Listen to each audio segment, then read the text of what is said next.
Welcome to Friday Night Prep Football on STSPN. It's the early edition. The Jackson Timberwolves facing the visitors, the Glacier Peak Grizzlies. Scott Ohsman along with our expert football analyst, Tim Boyle. Tim, how are ya? Fantastic, Scott.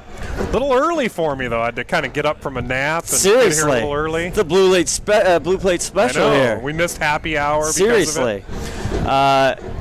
A 5 o'clock game, not our usual, but we had to travel across town here to Everett Memorial Stadium, as you can see on your screen. The Jackson Timberwolves, finally a 4A Wesco matchup. Glacier Peak has played them a couple times. Tell us what happened a couple years ago here. Actually, it was the last time.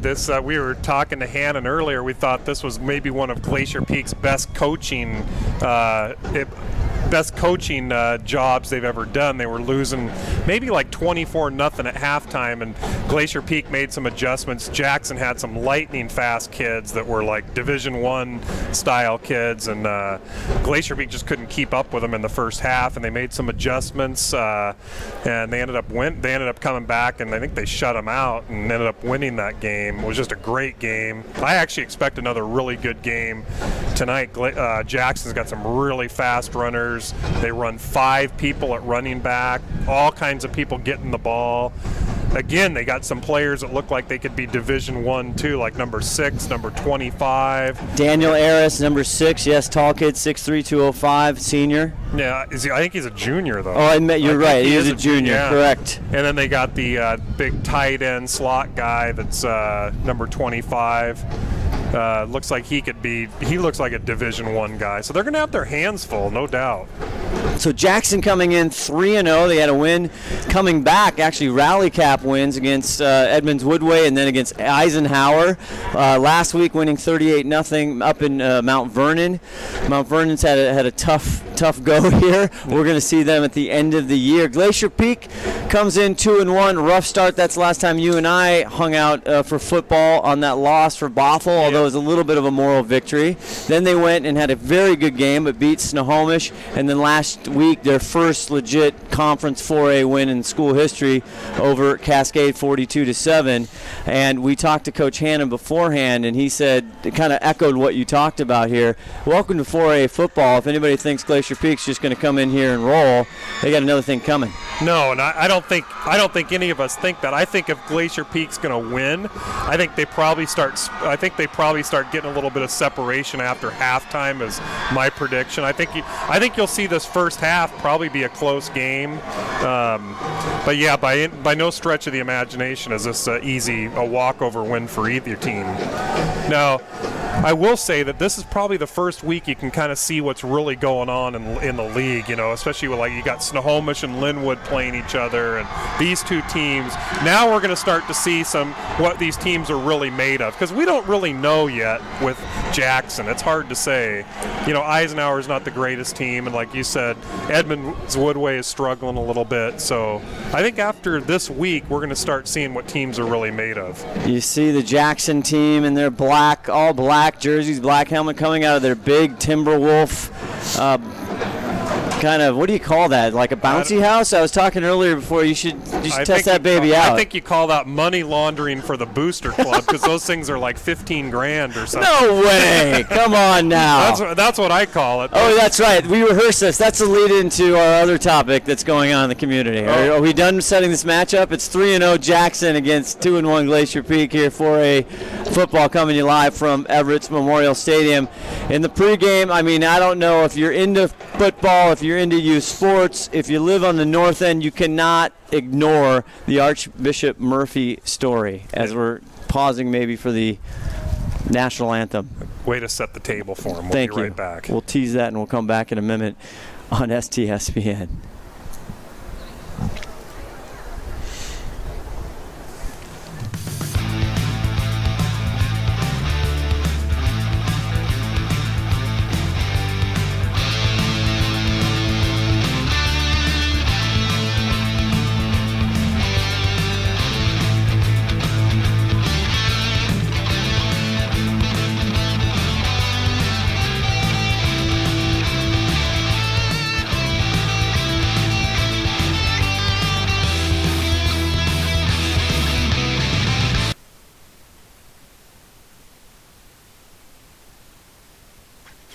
Clogged drain? Other plumbing problems? Call Action Jackson Plumbing for 24-hour service.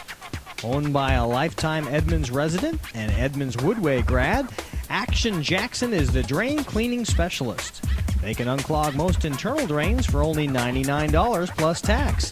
Call 425-877-5601 or visit actionjacksonplumbing.com. Back here getting ready for Jackson Timberwolves and the Glacier Peak Grizzlies, a 4A contest, STSPN. It's the early edition. Scott Ohsman along with Tim Boyle and the 5-tool player Todd Elvig as you see the teams getting ready.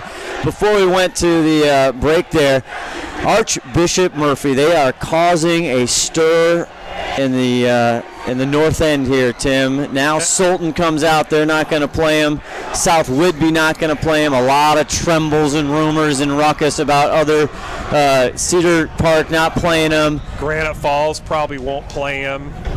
Granite Falls, questionable.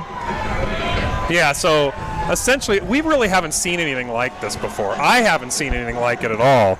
You know, basically, you got a team that you've seen it before, like Sammamish a couple years ago couldn't field a team and they had to forfeit some games. But rarely do you ever see teams just not wanting to play another team because they're too good.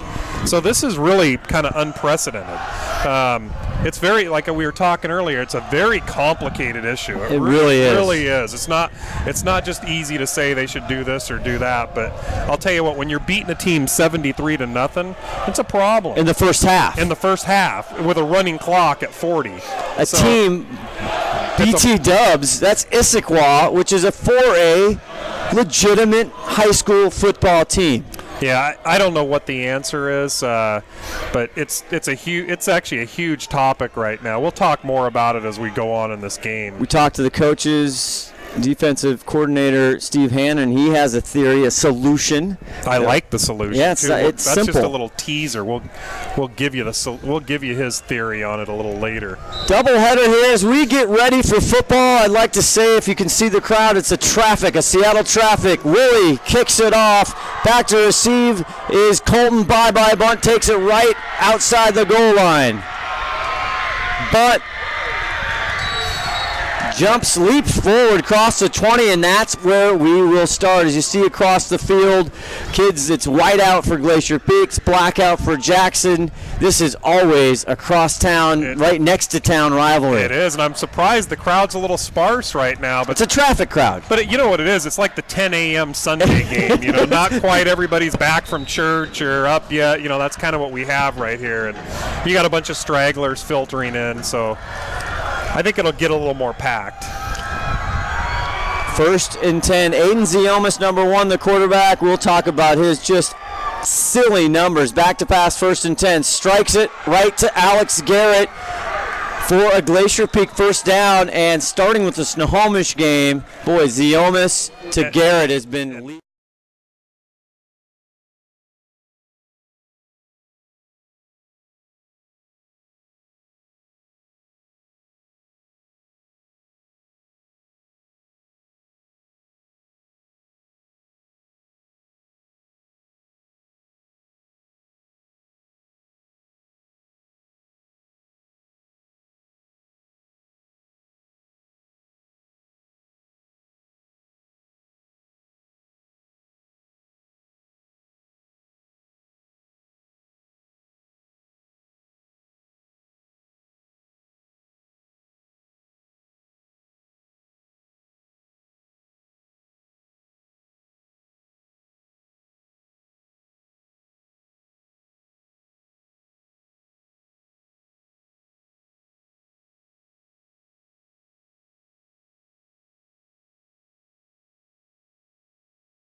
VideoFide creates the ultimate outdoor protection system on batteries. The OMV is a totally wireless detector camera that can be installed anywhere without wires or power cables. When the motion sensor detects an intruder, the OMV sends video alerts of what caused the alarm to a central station for immediate review and dispatch. VideoFide delivers faster police response and protects remote assets by helping law enforcement catch the bad guy.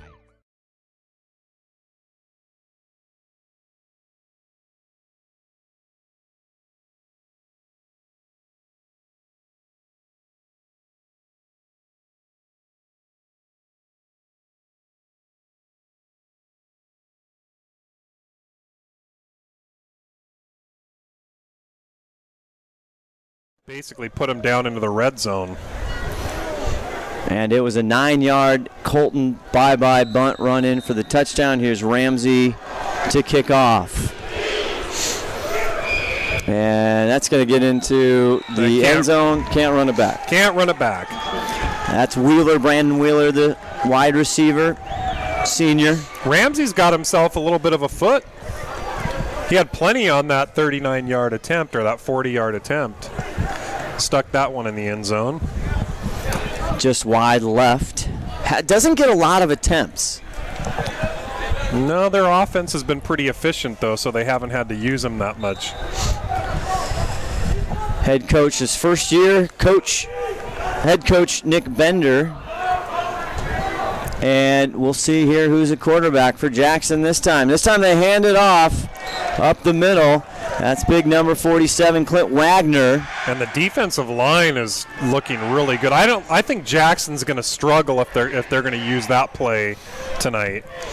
I think they're going to have to open it up with some passing to try to exploit GP, but I just don't see him going through that defensive line. We'll give him a yard, 2nd and 9 from the road 21. They tried that first series. Here goes Wagner one more time, and the defense right there, big Malachi Fafita along with Elvig and Keenan. And again, pretty much the same play.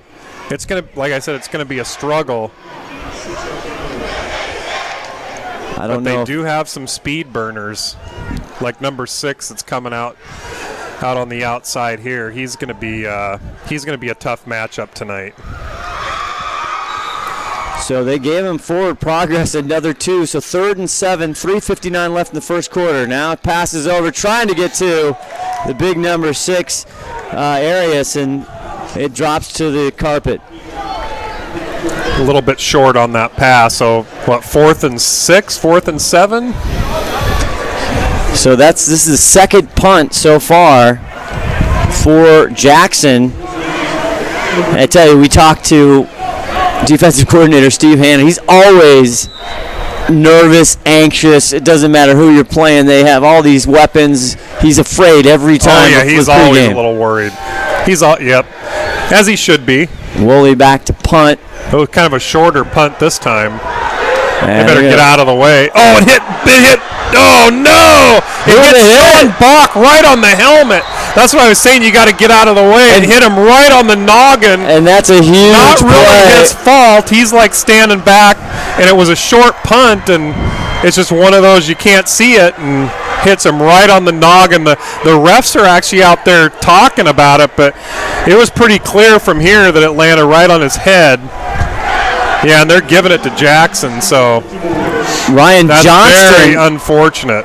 Picked it up. That's huge, and that happened last week in the first quarter, Tim, against Cascade. And he was actually staying away, but that was a high, short punt. It just kind of hit him right when he's back of the head.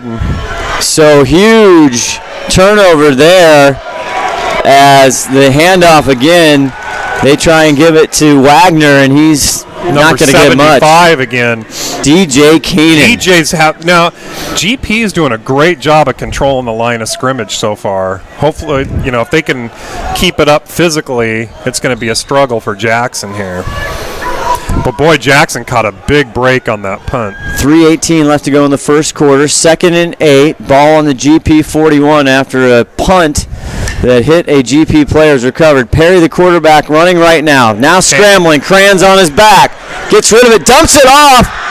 to Sullivan, and Sullivan runs through Bach, and he gets all the way down to the 20-yard line. Well, and Tanner Krantz had some pressure on him, but great job by the quarterback to scramble out of there and find Sullivan there. Sullivan's a player. He really is. 3:01 left in the first quarter. Big first down there for the Timberwolves. Marcus Sullivan, the senior. Perry back to pass, looking deep, and he's got a wide open area. Touchdown, Timberwolves. Sean Bach couldn't catch up in time on that play, and boy, I'll tell you what, sometimes, and a coach will tell you this, those special teams mistakes can just kill you. 25-yard TD reception there. Arias, that big receiver, and Hannon, the defensive coordinator, he talked about that too. If they're going to run by us, they might get us. Yeah. That's exactly what happened. We talked about number 6 there earlier, that he looks like he's a Division I style player, just kind of tall, thin, but very athletic looking, very fast. And Woolley on for the extra point. Garrett gets there, but not enough. It's up, and it is good. Slips through. So with 2:53 left to go in the first quarter, we are all tied up. Grizzlies, Timberwolves, Friday night on STSPN. Don't go away. We'll be back after these words.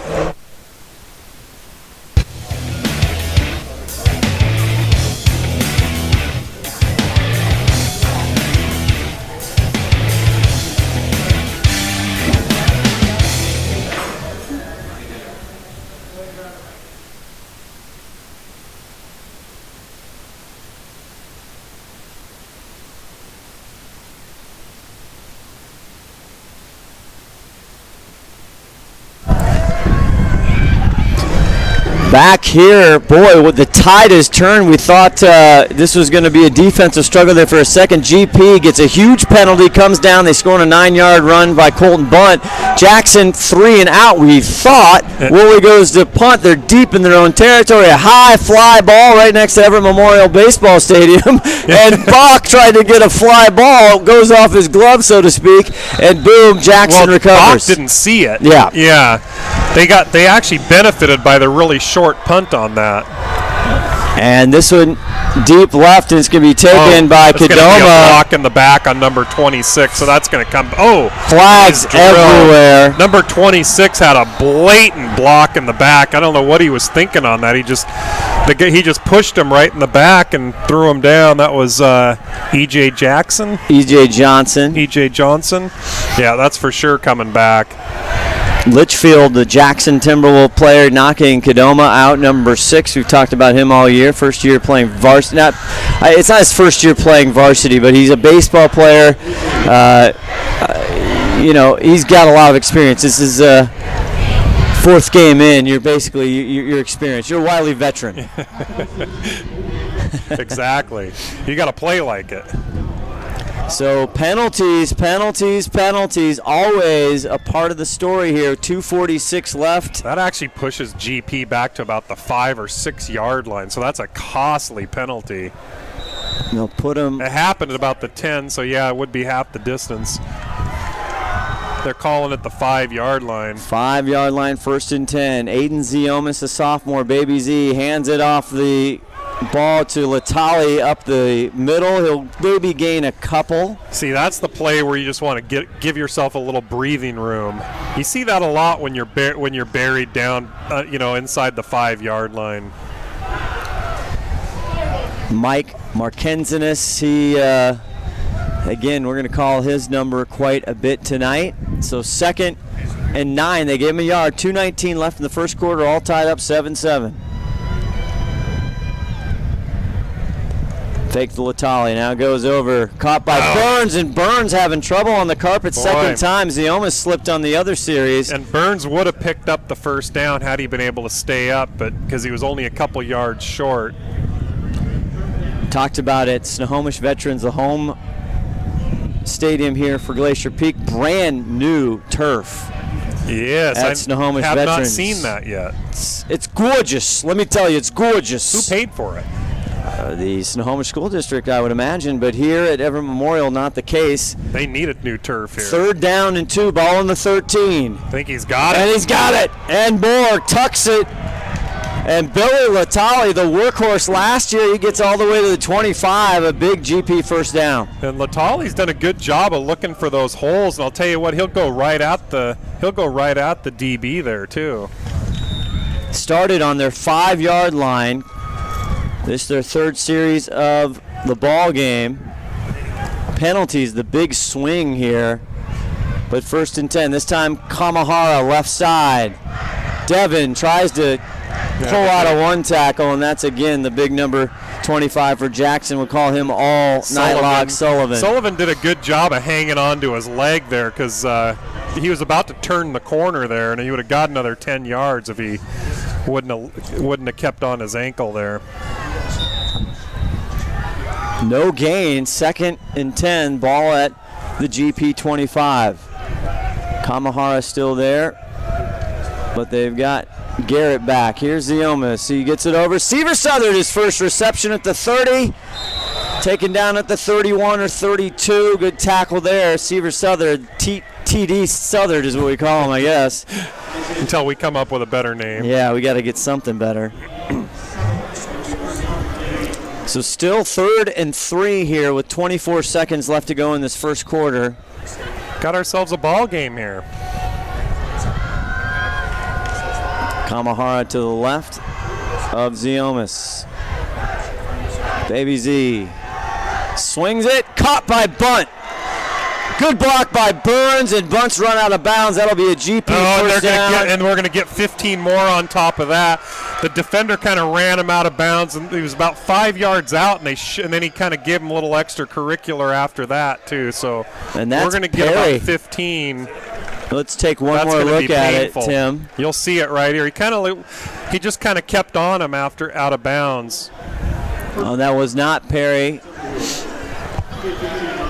That was big number 6 Arias there that'll get called for that. Boy, and that's going to be costly because there was already a big run by Colton Bunt on 3rd and 3. Looks like they didn't go 15 though. Have to get the abacus out. Penalties, 5 seconds left in this first quarter. Get this play off.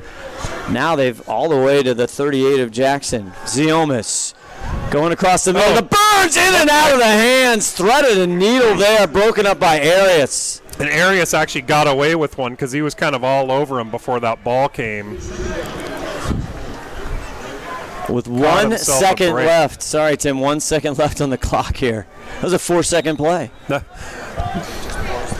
Thought that would have chewed up the 5 seconds easily. I would think so too. Alex Garrett, 13 and 24 Bunt there, exchange places. Bo Burns on the far side. Here's Seaver Southard. I like on the matchup side. Southard has here.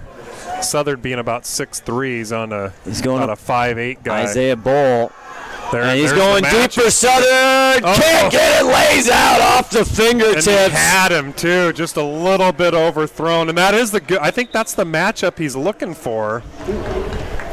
And that'll end the first quarter all tied up at 7-7 here. They took a shot to bring up 3rd down. So what are your thoughts here so far, Tim Boyle? Looks like GP was having their way offensively, and then the big break on the punt. Yeah, you know, the special teams play like that can kind of turn the game around. And you see right after they got that ball back, they struck pretty quickly on that touchdown. So those can be game changers. But Glacier, you know, if you weren't looking at the score, you'd be thinking, okay, Glacier Peak's handling this game, no problem. But you know, 7-7. 7-7 live here from Everett Memorial Stadium. You see the crowd starting to file in a little bit here. At 5 p.m. It's the early game. It's the blue plate special here. It is. I feel like it's not even, it's weird. The crowd still if you look at the crowd still filtering in and you can see them coming. You can even see them coming in their cars. Tough to get here by 5 o'clock, you know. Seattle traffic, and then how you come off I-5, just that Broadway exit. It's kind of a mess out there. So it'll bring up 3rd and 10 as we start the second quarter. Ball on the Jackson 38-yard line. They're going to want to get 4 or 5 yards at least because it'll be a four down territory. And there he's got, well, not quite. Oh! There's another flag. First down. The guy kind of speared him. Number 55 comes in late and jumps right on top of his back, and you could tell that was going to be a flag from a mile away. That's Nick Peterson. And again, Glacier Peak gets another break there with those late personal foul, they're going to call it. And it should be high school. The high school is a little different. Some of these fouls aren't always 15 yards that you'd see in the pros. There you see the umpire, Gio Newland, with the ball, walking down the field. Devin Kamahara, it's been a nice 2-back offense, right, with Billy Latali, Devin Kamahara. A nice little 1-2 punch there, both of them. Actually, both done a really good job. So big break for Glacier Peak there on that personal foul. Now on the Jackson 22, 1st and 10. Ziomas back to pass. He's going to go deep again for Southern. Intercepted this time by Boyle. Yeah, not a great pass, that's for sure. Would like to have that one back. And they tested Isaiah Boyle, like you said. They had a height matchup they liked with Seaver against the 5'9" Boyle. But that was a different guy earlier, wasn't it? No, that's number 3. Number 3. Isaiah Boyle. It is. Okay. Not a very well thrown ball. Doesn't look like Seaver and Ziomas are quite on the same page so far. Not so far.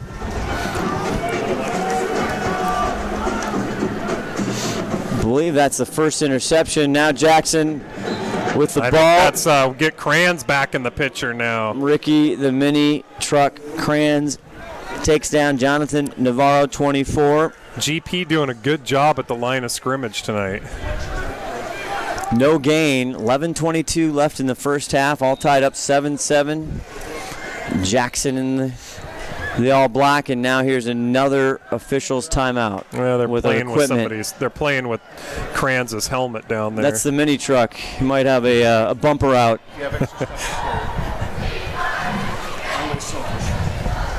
Todd Elvig, our executive producer, engineer, 5-tool player, headed off. It's a doubleheader night. Why not play 2? 7 p.m. A great ball game at Veterans Memorial. It's Snohomish and Linwood as Perry fakes. Now he's going deep. Oh, just overthrown. Had that been on the money, that's probably 6 points. Brandon Wheeler, another one of their speedy receivers, got in the middle between Burns and Bunt.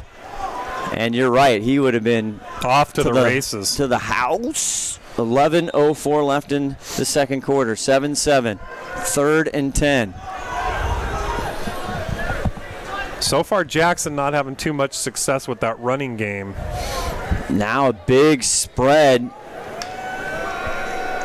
Perry just gets it over to Arias. Arias now going to try and make some work. And he cuts through. Yeah, Arias. No one even close. Touchdown, Jackson Timberwolves. Boy, he is a playmaker. Yeah, you could tell right when he got that in the open field that he was going to be gone. There was nobody catching him. Unfortunate, because they should have had him back at about the line of scrimmage, and he just kind of slipped right through. You'll see it if we do a replay here. I'm not going to be doing a replay. I think that was an 80-yard touchdown run. Probably going to go down as a pass, as it was a pass from Perry. It was a pass. Here's Woolley on for the PAT. Almost tried to block it, and then Fafita runs into him. No, they didn't throw the flag. It's good. They could have flagged him for that. Yeah. It's kind of unintentional, but he did kind of knock him over. 2 touchdowns. All for Jackson's number 6, Mr. Arias. He is on call. Daniel Arias, I'll tell you what, he's a phenomenal athlete. You and I were looking at him before the game, and you could just tell by looking at him that he was for real. And he's very fast. Very fast. As you can saw see. that. He had Logan Weaver and chasing Sean him. Bach was chasing him too, and Sean Bach's very fast, but he had quite a bit of a lead to start out with. So Jackson takes the lead, 14-7, with 10:52 left to go here in the first half. Scott Ohsman, Tim Boyle, glad you're with us. Now we have Josh Elvig, the first 59, number 59 for Glacier Peak, running the controls here as Jackson takes the lead. A little bit unfamiliar territory since the Bothell game for GP to be down. Yep, and they were down the last time they played Jackson, but they were down huge. Ooge. It's time. That's going to be runnable. And this is D. Schneider. D. Schneider, Logan Weaver. Crossed it up. He was injured last week. And nice run back all the way back. He wants to rock. The 37. Man, and he took that one step in the end zone, so about a 37-yard return there for Mr. D. Snyder. Logan D. Snyder.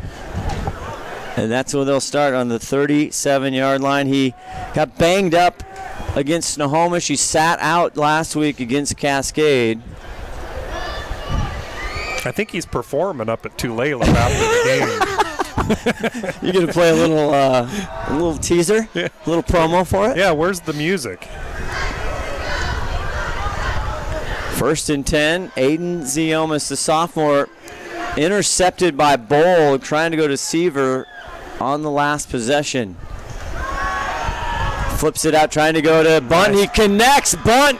A gain of 8 or 9, taken out very nicely. Good tackle there again by Navarro. Great catch by Bunt too. Not an easy catch there, and going to be about a yard short. If you're just joining us, 10:38 left to go in this first half. Glacier Peak struck first on a 9-yard Colton Bunt touchdown run, and then it's been Arias. And here's Latali. Hesitation, first down, now finally wrapped up into Jackson territory. Yeah, that was a great play by Latali because there was nowhere to go. There was no hole there. He kind of did a little scamper and just pushed his way through. It has been Daniel Arias all day long. 25-yard reception touchdown, and then an 80-yard John. Here's Latali, first and 10, breaks through the second level. Latali pad to pad down at the 35. I'll tell you what, the senior Billy Latali. Somebody should have picked him as the sleeper player this year. Where were you, Scott? Sleeping. But boy, he's having himself quite a game. I don't think there was much of a hole on that one either. Now on the 34-yard line, first and 10, 14-7, Jackson on top. Ziomas giving it to Latali. Latali still on his feet, takes a bunch of Timberwolves finally, and maybe they'll give him a yard. Oh, I think he's going to get more than that. I think he might get 3 on that. As usual, you are correct. I see the lines judge Mike DeLong over there. No, they're only going to give him 2. But he made something out of nothing. But that, I'll tell you what, when you're making those running plays, it's really going to open up the passing game here pretty quick. Offensive line for GP have been doing a good job, rude awakening their first game against Bothell, but here's Ziomas. Now he rolls, spins. He's got trouble. Gets out of it. Look at that. Traffic. He's got a lane. Baby Z. Oh, wow. A little bit Russell Wilson-esque right there because he was in big trouble. the beat. Pre-ankle sprain. Yes. Baby Z, we saw him do that against Bothell. We saw him do that. He caught out of unbelievable traffic and trouble against Snohomish for a big 32-yard gain there. And now they're sitting on the 23-yard line, first and 10, 9:26 left to go in the second quarter.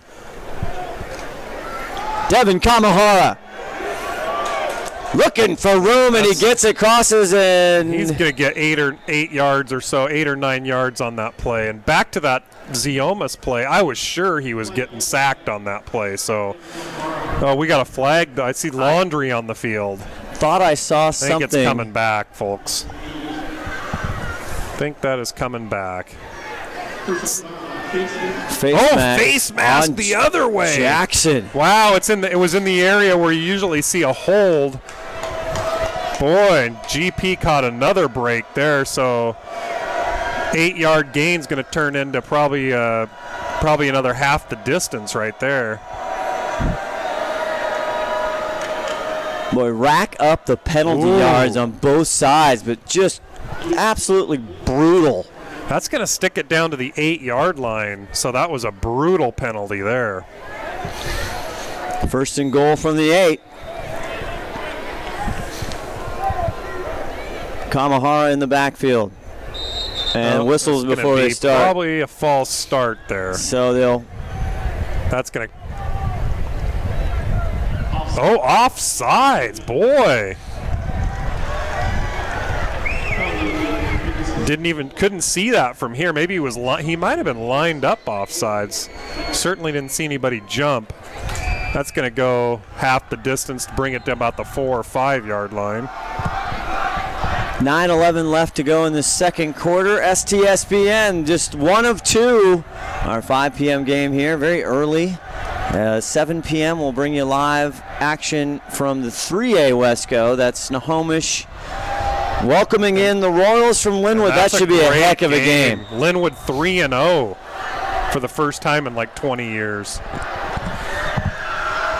First and goal from the 4. Kamahara gets the carry. He's in. Devin Kamahara, touchdown, Grizzlies. Did you see he walked in there? You see him like slow down and walk in? That was a nice little touch there. He had a hole there. So that's his first touchdown of the season. Happy for Devin Kamahara, and he evens it up if we get the extra point here. If Ramsey does, 14-14. Did I jinx him? Did I just jinx him? You might have. Kicker Kev? Well, we'll find out here in about 5 seconds. You're going to get the blame if he misses it. Of course, I always get the blame. High snap. Ball is up, and it is good for kicker Kev. And Evan Christie getting the holding duties after Bothell, Schwim, and Plank no longer available, still on the injured list. So Evan Christie, welcome to varsity ball, my friend. You're now holding. Hey, he did a good job. That was a bad snap, and he actually got it down, and they got it off. We'll take a quick break here, a pause here from the Treehouse at Everett Memorial. Friday night, all tied up on STSPN. I'm the chairman for the Texas Police Chiefs Association Alarm Committee. We talk about what this definition is and what it means to them and their response for alarms. Number one, it lets them truly prioritize the alarms. The alarms that don't come to them fitting that definition as a verified alarm, it will allow them to set those alarms to a priority that they probably give alarms already down there on the bottom of the call stack. But the calls that truly do merit a higher response, those get pushed to the top. Those get the response they need to actually. Boy, it started slow here, Tim Boyle, but all of a sudden, 8:59 left, touchdown, tied up 14-14. Didn't we promise a good game? We did. If we didn't, we'll say we did. Now he's going to be able to run that one out. And this one, Wheeler takes it out, and he just goes right into the pile, and they'll start right at the 20.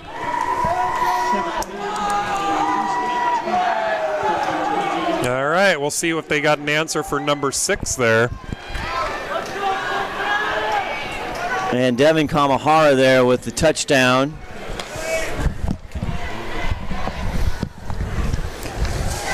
Devin, the senior, getting his first touchdown. And that was the thing last week. Billy Latali, boy, he carried the ball from the 20 to the 20. He did all the heavy lifting, and then who else but TD Seaver Southern got the glory. You were talking about last week? Yeah. Same with Alex Garrett in the 42-7 win. But again, and it's nothing that might doing. Be Elvig on the tackle there. Painter there, Kranz, Fafita. Yeah, I think Jacob was in there. Navarro, the carrier. So, again, great job on that defensive line. They're controlling the line of scrimmage there on the run. 2nd and 10, still the ball on the 20. Perry, the quarterback. That's the only quarterback they played so far. Elvig and Chase! And he gets it off, and a great catch there by Arias. Wow. I think it's going to be a late hit on the quarterback. Yeah, it's roughing the passer, and that's going to be costly. I think it was on 57. Painter. Yeah. So that's going to add 15 to that. The number 6 actually did a good job of getting open when he was in trouble there. We've had a lot of personal fouls, late hits. Let's talk a little bit again. If you're not familiar, it's Jackson GP. This is the first time GP's been in 4A. They've played them twice before, kind of the preseason, out of conference. And it's really been their rivalry, probably even more so than Snohomish, I would say. And now they're actually in the same division, so it's going to be a natural rivalry, period. So there might be some bad blood. I said before, people, these guys are competing for girlfriends and things like that, and everybody kind of runs around in the same circles here, and got number 6 in motion. And here is Arias, left side. Cannot get the corner though. Good pursuit. Tanner Kranz ends up bouncing him out of bounds there. And Brock Bradley, 16. Yeah, kind of a combined effort there. And boy, I tell you what, when you see him get the ball, it kind of makes your heart stop a little bit. 2nd and 8, but penalties have been attributed here with massive yardage. The phantom yards and penalties for both teams. They've been very costly too. Been epic. Perry, the quarterback. Here's Arias in motion one more time. They get it down. They run into it. Perry falls on it. But I hope number 6 is hurt. And Navarro goes down, and they ran right into each other. Arias is down too, and they kind of ran into each other. And that's going to be costly if both of those guys go out. Those are like 2 of their key players. Navarro, 24, and Arias. My goodness, head coach Joel Vincent, that is an absolute nightmare. I'm telling you, that's like having Russell Wilson and Doug Baldwin go down on the same play. That was just funky to begin with. The snap was kind of bobbled by Perry. He got to go pick it up. They had Arias in motion. They're actually really lucky to have the ball back. We're going to step away here while they tend to Navarro. I hope both those kids, you see Arias, Daniel kind of getting up. We'll take a timeout here. We'll come back with 8:04 left to go right after this.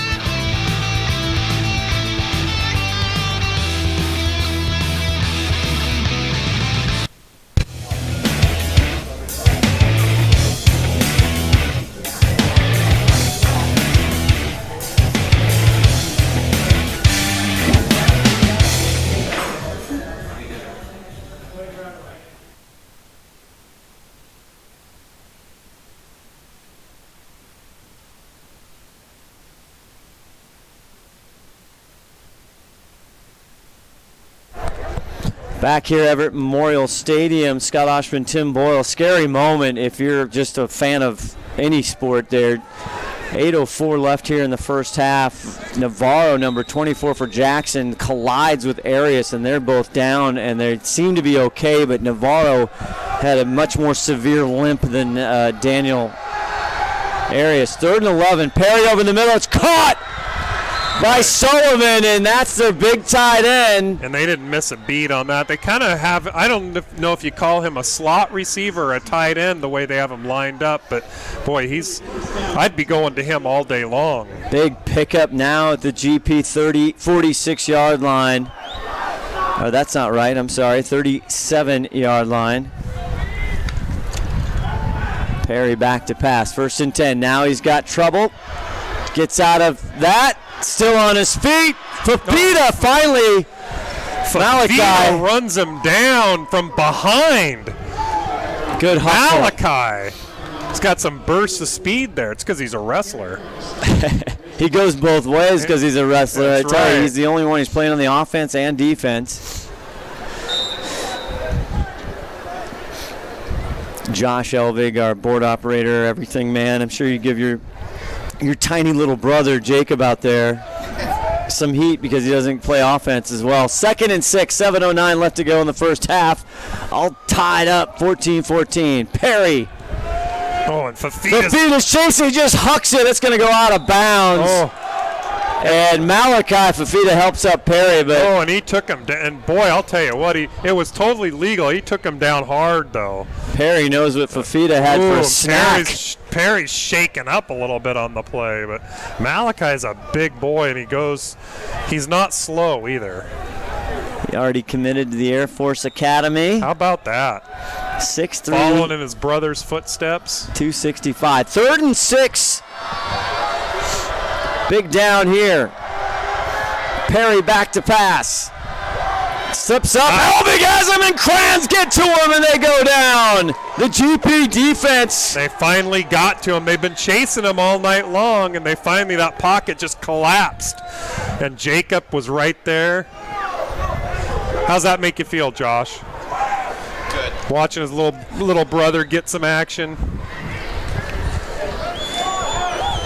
Todd would have been yelling. You'd be hearing Todd yelling in the background. He probably is if he's watching.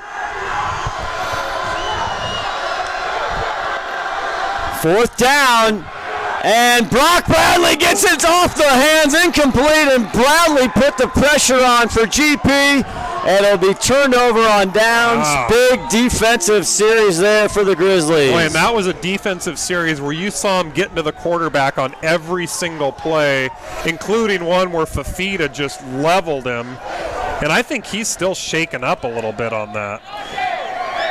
Got alumnus there, Nick Hensley, Big 56, saying Josh Elvig hardly ever played offense. Oh, we got trash talking going on? You can't hide. This is a family show. You can't hide. Another shout out there to Hensley, all the boys. Hope things are well. Oh, I said Tanner Crans earlier. That's what I. Welcome to my life. I say the wrong name like Ricky every other word. Yeah, brothers, you get them mixed up. Malachi, Mosese. 6:19 left in the first half, all tied up now. GP, Ziomas looks to go to Latali. Now he's just going to throw it out of bounds. He was getting pressured. 2nd and 10 from their own 37.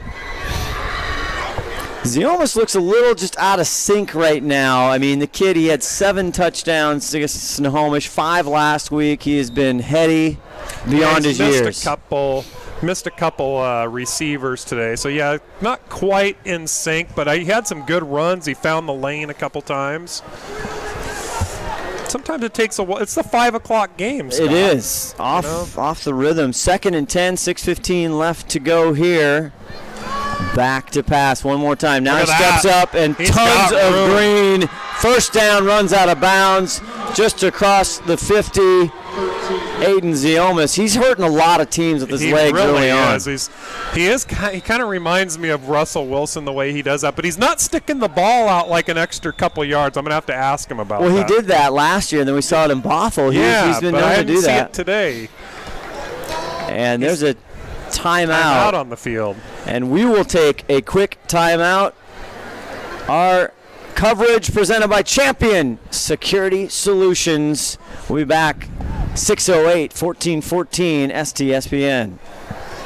VideoFi creates the ultimate outdoor protection system on batteries. The OMV is a totally wireless detector camera that can be installed anywhere without wires or power cables. When the motion sensor detects an intruder, the OMV sends video alerts of what caused the alarm to a central station for immediate review and dispatch. VideoFi delivers faster police response and protects remote assets by helping law enforcement catch the bad guy.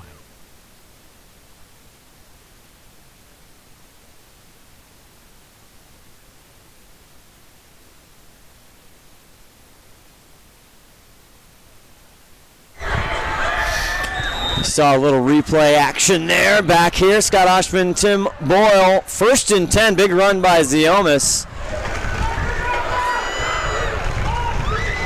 Latali sets back to pass. Ziomas going deeper. Bunt cannot hang on. Actually, that was a catchable ball. not the perfect pass, but boy, I'll tell you what, if he catches that, it's for sure 6 points. Working on Jake Litchfield, and he got a step on him. He did. And Bunt is not slow. No. They don't call him bye-bye for nothing. Yeah. Although I'm going to change. It's a bye-bye. Instead of bye-bye, it's just a bye-bye. 6:03 left. We're all tied up at 14. Jackson GP. You got to love it. 2nd and 10, right from the mid-stripe. Watali. The screen. They get it to Bunt. Bunt. Oh, how did he do that? Oh, that spin. Still on his feet. Blocked by Burns. Bunt. How did he find the seam there? Unfortunately, there's a flag right in where the beginning of the secondary was, so it could be coming back. And I think Bunt's a little shaken up on the play. He's gassed. He calls for relief. But bye-bye. Bunt taking down Marcus Sullivan again. Oh, and this is coming back. It's a hold against Glacier Peak. Oh, and that's a big penalty. Oh, that's going to be about a 50-yard penalty if you think about it. It's going to negate a huge gain by Bunt. I think actually Bunt came off the field. Colton Bunt, he's got 1 touchdown tonight. He has 3 coming in as a receiver. And that will push him all the way back. I tell you what, they are the penalties, again, are just killing both sides. That one in particular was large. Now 2nd and 15 from their own 45, just under 6 to go here in the first half. Hands it off. Latali. Oh, a good tackle there. That was a great tackle because that saved about 15 yards on that solo tackle. Caught him from behind. Did just what he needed to do. And great run by Latali, though. Joey Nguyen with the tackle there. Catches a little bit. Now still a 3rd and long. 8 yards back on that play. 3rd and 7. A manageable 7, though. Rolling right. Kamahara in to protect. They pass it. It gets it complete. A Glacier Peak first down. Who else? Seaver Southern. He said, yeah, okay, I'll get a first down. It's not a touchdown, but Yeah, he's kind of like, just pass it to me when it's a clutch moment. Exactly. That's when I want the ball. Big first down. I like the matchup Seaver's had tonight on a few of these guys, so we'll see if they keep going to him. 1st and 10 now. They get a new set of downs. Kamahara to the left of Ziomis.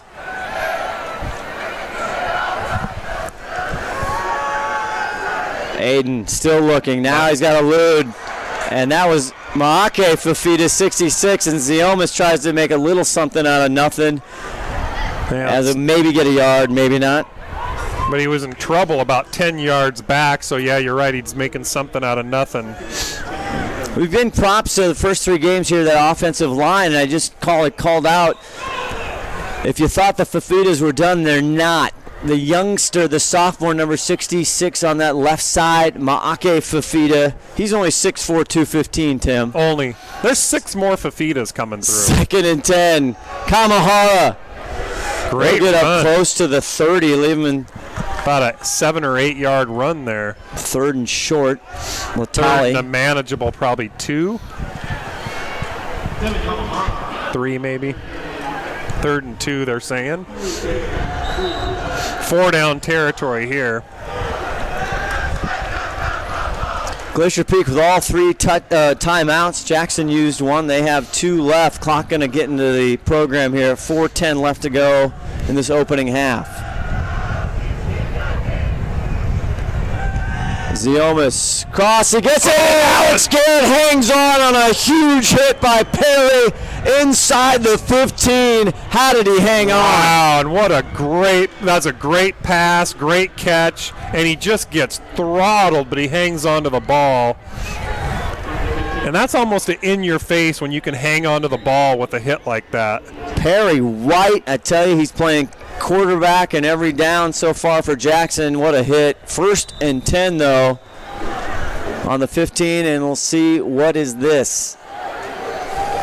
No, it's going to be a false start against GP, so it's going to back them up 5 yards.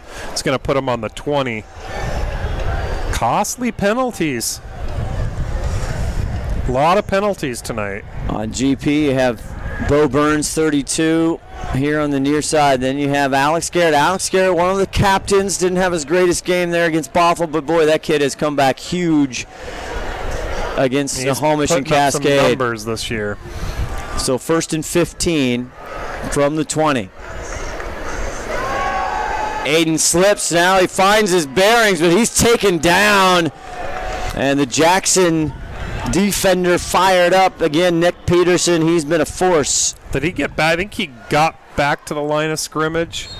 So I don't, oh no, he might have lost one on that. So that would be considered a sack. And Glacier Peak is going to take a timeout, and so will we. With 3:13 left in the first half, Friday Night Lights, STSPN, do not go away.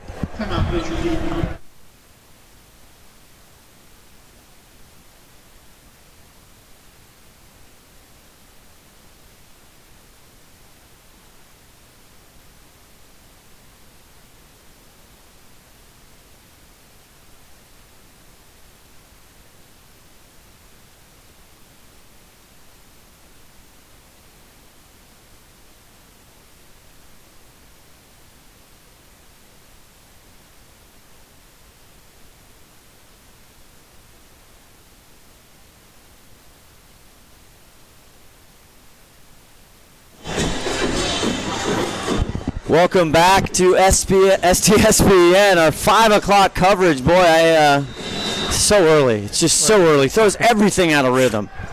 You're jumping to ESPN. Your second job. Handoff, Latali, Billy. Yeah, I think we're another flag. Another hold there, possibly, in the area where it's usually a hold anyway.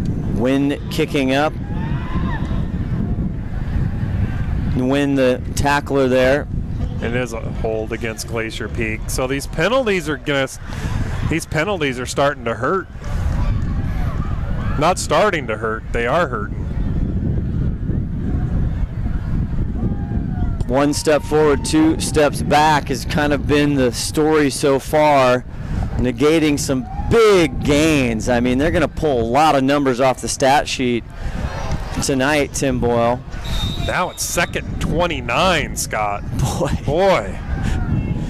3:02 left. They were down at like inside the 20. We are on the landing. Latali, now it's a reverse. Back to bunt, trying to get a corner. Big block, and he scores through! Bunt! Still on his feet. They're going to say he's out of bounds around the 11, 15, 16-yard line. Wow. That was a great pickup, and I thought we might get called with another hold back here. You saw it, too, and he kind of jumped on him, and he stayed on top of him. But I think Glacier Peak got away with the hold there. You see the replay as the wind kicks up behind us. Bunt spinning out of tacklers. They made up a lot. Now 2:48 left to go in the half. Now you got at least a manageable 3rd down thanks to bunt. On the Jackson 17-yard line. Number 1, Aiden Ziomas there. Billy Latali 11 to his right. Looking to his left. He wants bunt again. Bunt. Catches it, and he's inside the 15, but they'll keep the clock going to win with the tackle. Looking at 4th down and probably 8, 9. Oh, we got another flag, though. And Glacier Peak's backing up because I think they know it's against them.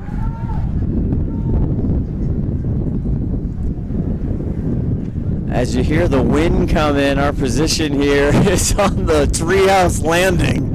That happened to us last time we were here, too. It was real windy. It's kind of a windy spot, I think. It is. We're almost in a little throughway here. Thoroughway. Let's see what they're going to... I didn't see what it was. It's definitely against Glacier Peak, though. Mr. Newland, the umpire, gets it back to the 22-yard line. 5-yarder. And I got paperwork flying everywhere. I'm at a yard sale here. Jeez. There's paper out in the field. This is great. Oh, my. Oh, we're dropped. Hold on. Timeout. 3rd and 16, Ziomas. Cuts up. Now he's got to run. Makes it move. He'll get up to the 15 as Tim goes to catch the paper flying everywhere. Wow. And now it's we had fourth stuff down. everywhere. And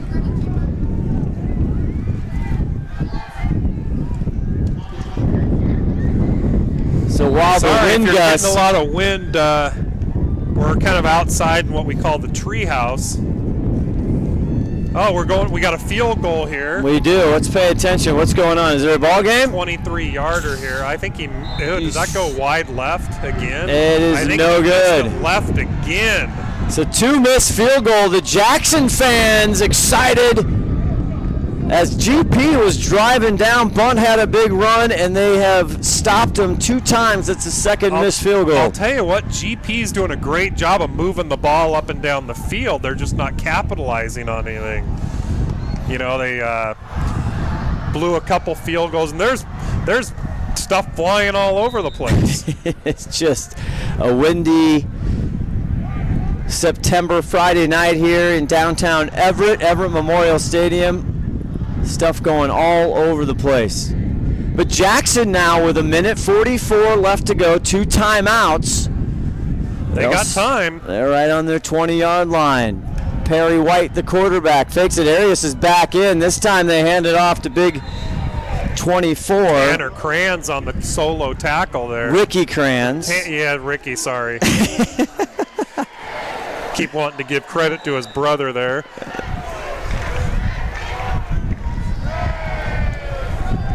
And I want to say that is big 24. That's Navarro. So good for Jackson fans. Navarro and Arias who had that dangerous collision. And here's Arias with the ball. Slips out of a Bradley tackle, but he can't slip too much. He might be shaken up again. He's a little... Yeah, he looks like he's shaken up on that play. That looks like it's his shoulder. Yeah, he's kind of grabbing his side a little bit. Good job, Heston Pettis, also the junior in there cleaning up. It'll leave them 3rd down and 6 from their own 24. 49 seconds, no timeouts are being called. Jackson has 2. You think they're going to go for one? They got Arias on the near side against Bach. It looks like they're going to go deep here. Here they come. They go to the other side. Intercepted! Wow! And it is Heston! Boy, now that turned the tables. Now Glacier Peak's got 31 seconds before the half, and they're on their own 40, but decent field position. 31 seconds, they control the clock with 2 timeouts, so look for them to start going deep quick. Heston Pettis with the interception. Great coverage, absolutely textbook. It was great coverage, and the ball was slightly underthrown, so it kind of aided to that interception there. And here we go. 31 seconds. What can they do? You see Anchor Graves, 69 over there, leading the charge with Austin Scriver and the big fellas up front for Aiden Ziomas here from their own 40-yard line. 31 seconds. They have 2 timeouts, too. They get it to Garrett. Garrett is snapped down. They're going to have to use one of them there. And they do, and we'll keep it here. Big number 69 is all the way downfield. Not sure how all the way downfield, and he just took out number 12. I think we got away with one there too. But he was down the field about 15 yards. Well, we'll keep it here as this GP timeout. 18 seconds first half. We have the Action Jackson Plumbing halftime show coming up, Tim Boyle, and we can talk more about what is swirling around. I mean, if you're in the Twitter sphere, you're anywhere talking high school sports, it's all about the fact that Archbishop Murphy, they got no one to play. Yeah, everybody's saying, you know what, I'm going to take this Friday off. I got some vacation time coming. It's a very unique situation, though. We haven't seen that around here. I don't know if it happens throughout the country, but boy, we sure haven't seen it around here. Archbishop Murphy and the 2A division, and they are loaded with multiple D1 athletes, and some of these schools saying, 18 seconds left here, though. GP. Ohsman. Nobody's open. Now he finds a wide open Seaver, and he catches it at the Jackson 38-39. A big hit by Sullivan. Great catch by Seaver. And again, he likes to catch him when it's clutch time. Stops the clock with 10 seconds left. I think GP took a timeout. And they did. So 10 seconds. They probably have time for 2 plays. You think so? I do. If they go, yeah, they should have time for 2 if they throw a strike, So what do? Are you going to go deep here? Are you going to try and get Bunt kind of, not too far out, see if he can make a move and get away? I think I'd do something toward the sideline and get out of bounds real quick. Here comes But a deep GP. play too. They may just go deep because they feel like they've only got 1 play left here. Bunt and Seaver there on the far side, the short side of the field. They're near the. GP doesn't have any timeouts left, keep in mind, so they may need to just go right to the end zone. 10 seconds left. Burns and Alex Garrett here on the near side in the receiving core. Latali there. He's going to watch out. There he goes. It's incomplete, trying to get to Alex Garrett. I don't know what they would have accomplished on that play. 7 That seconds. would have ran the clock out. Second So and I'm 10. not exactly sure. Trying to do the math in my head. I think that they complete that pass, that clock's running out. A lot of pressure there on the guards and tackle. Jordan Downey, number 70 up there. Josh Curring as well. 7 seconds left, no timeout. Jackson has 2. We're right. I don't think at the Jackson end. will be using them. I don't think so either. Prevent defense. They're only sending 3 up front. Here's Aiden Ohsman. Baby Z launches it out to Bunt. He gets it at the 28, and he goes right out of bounds with 1 second. Oh! That's what I thought they should have done on the previous play. But now they got a manageable, be at about the 27-yard line maybe. Yeah, 27. Now they got a shot here. And they will put kicker Kev out there. Oh, they're going to go for a field goal here. And it's going to be a 45-yard field goal attempt. He is 0 for 2 from 39.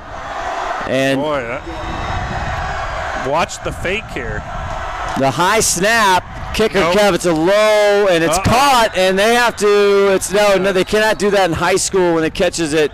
It's not college. This isn't the, hey, there's a pizza that just came in. Well, I was telling you about the college. Which college game? A pizza delivery. Did you order a pizza? Oh, yeah. Pepperoni, extra cheese. Josh, you and pizza? I could do a pie right now. Is that pepperoni? If it's pepperoni, it's mine. We'll check into that.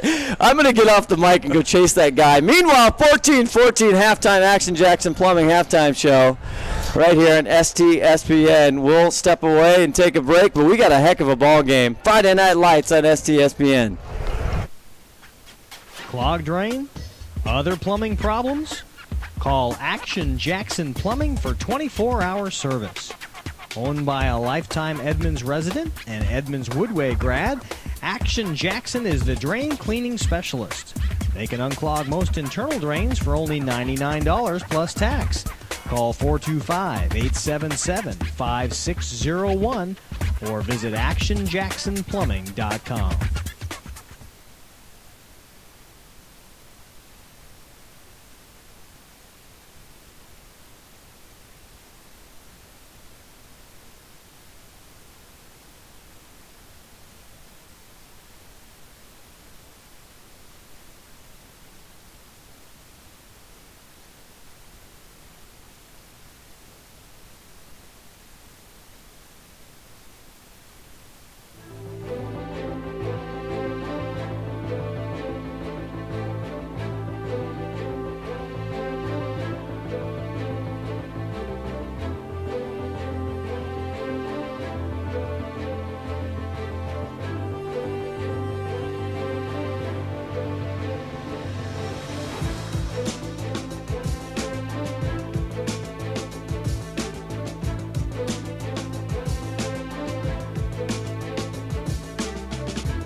Halftime here, Glacier Peak and Jackson, the Timberwolves, 14-14, the early edition.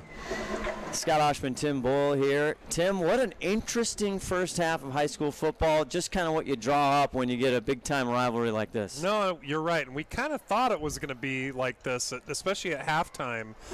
It is kind of an interesting game. If you look at the stats, Glacier Peak's kind of dominating the game, but it's 14-14. But you look at first downs, the big number, it's 24-9 in first downs. 24 for GP, 9 for Jackson. And then yards, 340 for GP, 200 for Jackson. Jackson does have the rushing. They got that 169 yards of rushing compared to 139, but they got like 80 of them on one play. So kind of the stats are kind of lopsided, and you can probably all trace it back to that special teams mishap where, we gave up, kind of went off our guy's head, and they got it back and then instantly scored a touchdown right after that. So that could have been a 7 or 14-point swing there. So, yeah, both GP's doing a phenomenal job at the line of scrimmage where Jackson's got 14 yards rushing. And we talked about that earlier, they got 5 guys they hand the ball off to, and Hannon thought that was going to be a problem for him, trying to keep up with all 5 of those guys. But, boy, the D-line has been phenomenal. About 8 minutes to go in that second quarter. A scary moment for Jackson Timberwolves fans. They're Navarro 24, a couple of their big horses there, and then the spectacular Daniel Arias. Those two collide in the backfield when Perry White's trying to hand it off. They were down for quite a few minutes. They end up coming back in the game, but we saw Arias trying to make a tackle. Both those kids played both ways, and he looked a little, ginger on his side, so not sure the complete health. Nonetheless, Arias has their 2 touchdowns. Yeah, they've done everything through the air. Navarro looked like he was hurt more on the play, and he doesn't look like he's banged up at all, where Arias looks like he's still a little bit banged up. So you see the Timberwolves come out for the second half. They've gone all Perry White, by the way. No Brasich, the senior quarterback, Jordan. And no Ohsman there. Ben getting some time early on, so it's been all Perry White so far, and he's hit him through the air. Typically, he's one of their kind of dual threat running quarterbacks, but he's done everything with his arm. Yeah, you're right, and he's had to because the running game just isn't there right now for him, so they've had to pretty much go to the air the whole time. Another Wesco 3A South football game in progress in the early from Edmonds District Stadium. Edmonds Woodway 31, Shorecrest 0 so far in that one. We'll bring you more scores as we are the early one. 7 p.m. coming up on STSPN. Mark Ockett, Luke Windsor will bring you live from downtown Snohomish. A 3A, this should be a juggernaut. The Snohomish Panthers welcome in the 3-0 Linwood Royals. That could go down to the wire. I think that's going to be a good game, and again, we talked about that's going to be one of these where we get to see. This week we start seeing what the teams are really made of with a lot of league matchups, and really interested to see how that Snohomish Linwood game turns out. But we have a heck of a ball game here to start. 5 p.m. start time. The crowd you can kind of see across the way when we pan across. You're looking at GP now getting ready as it is blackout night for Jackson and whiteout night for Glacier Peak. The students, we talked about this before the game, Tim. This is just so much fun. This is high school football, baby. This isn't it. I would say this is really the matchup of the week, whether it's 3A, 4A, and all Wesco. I think this is the key matchup. It's, without a doubt. And not just because it's a rivalry, but just the way they match up and a couple of high-powered teams. So, be interesting to see when we get a little deeper in the season, when you start seeing the Monroes and the Lake Stevens playing some tougher games. I think they both got some easy ones tonight, but interested to see how they start doing. Yeah, next week, Glacier Peak, that is Monroe at Veterans Memorial Stadium. That'll be on STSPN. Also, if you're not near a phone, anything else, you want to listen to Tom Lafferty, Bill Kusler, and Frank down there, 1380 will be covering that. That's a huge game. September 30th. We're not covering that? We are, STSPN. Oh, okay. Monroe with Zach Zimmerman. They are legit. And speaking of Zach Zimmerman, part of that Northwest 9 that was on Root Sports. Also, Aiden Ziomas, the sophomore quarterback, not having as big in numbers. He's done a lot with his feet tonight, Tim, but he's not being him and Seaver Southard have not been completely aligned so far through the first half. I predict that's going to change a little in the second half. And Colton Bunce had a really good game tonight. A lot of touches. Yeah. Great game for Colton. He's got some key runs and some key first downs when we needed it. And that's the scoring, just 14-14 here, the Action Jackson Plumbing halftime show. And it was a 9-yard run by Bunt with 4:59 in the first quarter. That was the first touchdown of the game. Glacier Peak strikes first. And then, Daniel Arias, Arias hit a 25-yard touchdown pass to Arias from Perry White, and then he also came back on an 80-yard touchdown. It was a 10-yard pass and a 70-yard run and no for the one house. was catching him. It was good to see that. Amazing to see that speed he had. Now, we're not sure if he's going to be able to he might be a little banged up, though. I don't know if we'll see that in the second half. Remains to be seen here. The other story for Glacier Peak, 3 missed field goals by Kevin Ramsey throughout the first half. At the end of the half, I was a little surprised they went for that. It was a 45-yarder. It's windy. It's easy for us to sit and second guess up here in the booth, but I wasn't quite sure about that. I think I would have gone to the end zone on that. Well, they got the ball back there, and then you had 10 seconds left. They burned a timeout. They got it down. Bunt gets out of bounds with 1 second left. They were at, the 40 or I think it was 34-yard line or something. And they chose kicker. Again, 2 high snaps have hurt Kevin Ramsey as the holder. Jackson, as you can see, kicker Kev, speaking of the devil right there, is going to kick off. So Jackson will start this second half tied 14-14. Scott Ohsman, Tim Boyle with you here at Everett Memorial Stadium. Glad you're with us. This is just the first of 2, baby. Here we go. Wheeler to receive it. He takes it at the 5. Uh-oh. Wheeler. And they finally collapse And that's Jake Elvig. He was shaking up. Yeah, he is. Kind of came flying in there. Kind of looks like his lower back there. And that was a good tackle by Jacob. And Jake wants to come up. Big Jake Elvig got a lot of schools talking to Big Jake. One of them being WSU, if I'm not mistaken. That is true. Go Cougs. Montana State. Montana State, that's a great school. Great place to go to school. A lot of GP people going to Montana State. I heard that. Perry White, the quarterback. 1st and 10 here for Jackson. He hits it over to Wheeler. Wheeler gets behind and Bradley falls down, and that just went over the fingertips of I think it was number 16 there. Yep. Just over the fingertips. Yeah, Brock Bradley there on the coverage. And that's a Jackson first down. Just started the second half. 1st and 10 now from their own 39. Perry White been the quarterback the whole night so far. He's back to pass. Fakes it now. He's going to run up. And he cannot get away from Ricky, the mini truck Clans. Ricky, don't call me Tanner. And Ricky's all over the place tonight. He leads the team in tackles coming into tonight. No surprise. A total of 16 yeah, and he had 10 games. Solo tackles before tonight. And I think he's got 3 or 4 more tonight. So he's having a great season. Loss of 3, 2nd and 13. Perry looking over at Harris, fakes it. He's got DJ Keenan on his back. Now he floats it up, out of bounds. Bach on the coverage, and DJ Keenan, boy, he was gaining on Perry White. He was. I think Perry White wasn't too concerned at first. Then Sean, good coverage by Bach on that play. And Perry White goes over there to get some instructions. Number 1, Jackson Herring comes in.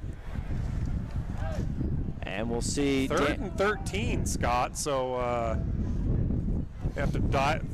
Oh, we're losing more I gotta paper. get that one. Hold on. Oh, it's gone. Yeah, that is. We might have to get one of the 5-tool players on that. Oh, Annika's going to get it. She's saving our roster. I think I'm okay. I think 3rd and 13. Getting tackled as he throws it. It's incomplete over the head of the intended receiver, Sullivan, as he was getting all kinds of pressure there by Joshua Erling. We've lost all our rosters in the wind. We're going to have to go by memory here. I think that was your roster. What? I love how you stood and just watched it fly away. Oh. By the way, I didn't. I was hamstrung by my cord. I'm on a leash here. Hashtag standing and watching. A punt for Woolley. Standing the lone. Oh, Grizzly almost. Did he get a piece of it? It looked like he might have got a paw on that one. Oh, it just goes to the 50. Punter tried to go down and play hurt too. I think he got a paw on it. He had it looked like he could have tackled him. And he's talking to our referee, Jim Broder. Ricky Krantz just all over the place. Oh, and Annika goes down and she goes through the crowd and fights for our roster. And then it's the last week's one. Oh, Scott, I had a panic moment. You know, I got wind. I got all kinds of things happening. Blaming it on my route. It was from 3 weeks ago. It was last week. Annika, you were the player of the game, though, so far. Get her a T-shirt. Batten down the hatches here from the Treehouse in Everett Memorial Stadium. 1st and 10, Glacier Peak, their first series, 10:54 left in the third quarter. Aiden Ziomas fakes it to Latali. Now he's getting pressure. He throws it. Oh, Seaver catches it. Was he in bounds? No. Oh, it was a great catch by Seaver, but just out of bounds. 2nd and 10. 139 yards through the air in the first half for Aiden Ziomas. 1 interception, trying to go to Seaver, got it, the takeaway by Boyle. Now from the 47-yard line, Aiden. Oh, and he's got a lane. He's going to take off. And I think he's got it. Got the first down. Boy, he is a great scrambler. I think his actually size helps him on these. You know, a lot of times that hurts you, but his size actually helps him on this scrambling. Didn't I make up the word against Bothell, scramblability? Was that Bob? I don't think so. Yes, it was Bothell because I remember you said, is that a word? Oh, that's right. Well, if you said it and we understand yeah, it, that means a word. 1st and 10 is what they understand. Now on the Jackson 36-yard line. Baby Z. One-handed catch by Bunt. Holy. Bye-bye. Tries to make a move, spins again. He's put down on his back inside the 5. Colton, a bye-bye bunt. And that was the play of the day. Bunt catches that with one hand over his shoulder, and I'm going to come and take a look at that. And that is just he's a football player, folks. Did he step out of bounds right there? And I think that's where they're marking him, right at the 10-yard line. They're going to say the 11. 1st and 10 at the 11. Huge pickup for Colton Bunt. He had no business catching that ball. Ziomas going to Seaver. Touchdown, Grizzlies! Number 8 on the season for Seaver, TD Southern. Didn't we just talk about that he would, we predicted he would, him and Ziomas would hook up and find their rhythm? And he was in double coverage. Baby Z had to slide it in there. Seaver owes Bunt a smoothie or something. He does. Bunt goes and does all the work, and Seaver steals the touchdown. He's been kind of doing that all year. Last week, Latali was the Sherpa. This week, it's Bunt. Taejing Norway Sherpa. But yeah, Seaver's kind of capitalizing on a lot of this stuff. Kevin Ramsey, kicker Kev, where the extra point, it's up and it is good. Evan Christie on the hold. That time it was a good hold, a good snap. GP takes the lead again, and that's Seaver's 8th touchdown. But again, I like some of the matchups he's got tonight. 11-yard touchdown pass to who else? Number 7, Seaver. Southern, a big shout out to the Southards. Boy, he's the long line of Southards that come through and wears a GP on their hat here. I can remember him. I can remember those kids being so little. He's the same grade as my daughter, and just, you know, so tiny. And now they're in here. He's actually maybe going for a school record here. Might be. The wrestler Sean Elledge is a little nervous right now. Yes, he's shaking over there in the windy city of Ellensburg. Big Jake Elvig comes off. We'll see if he's okay. He was ready. He wanted to get back out there in the special teams. Seaver can talk a little smack to his brother Tanner. Yeah. And say, hey, I've got 8 touchdowns already. What did you have?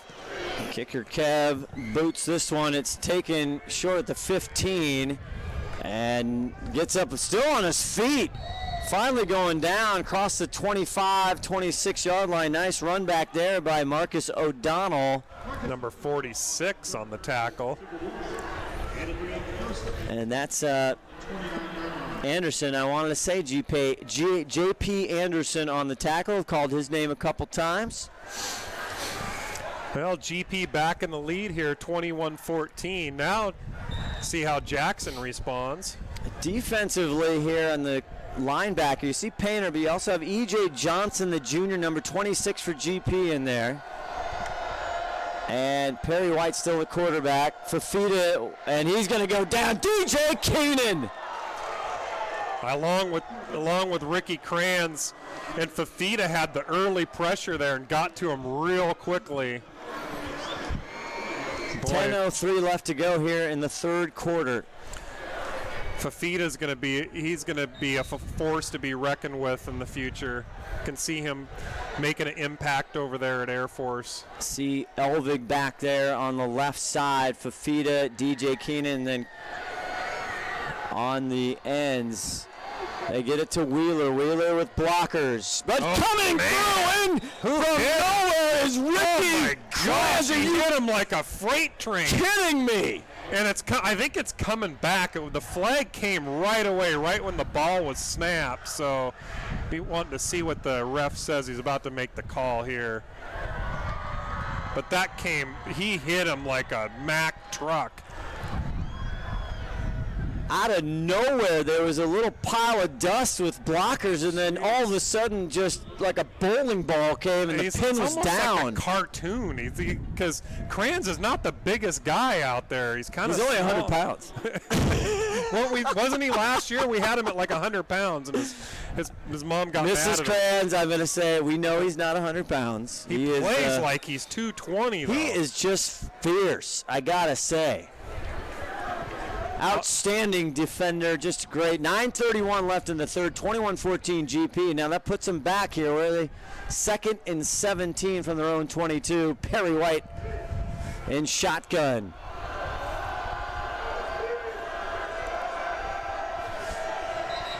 And now there's whistles. There's confusion. What was the call on that last one? I'm not sure, but now Jackson has to burn a timeout, Tim. Yeah, a little bit. Didn't have their faculties together there. Now it's 2nd and 17, so I'm not sure what the call was. We'll try and see if we can send some sign language down, but in the meantime, let's take a Fred's Rivertown Ale House timeout right here, 21-14 STSPN.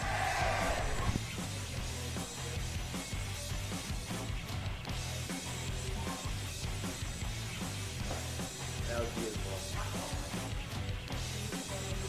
Victory, yeah.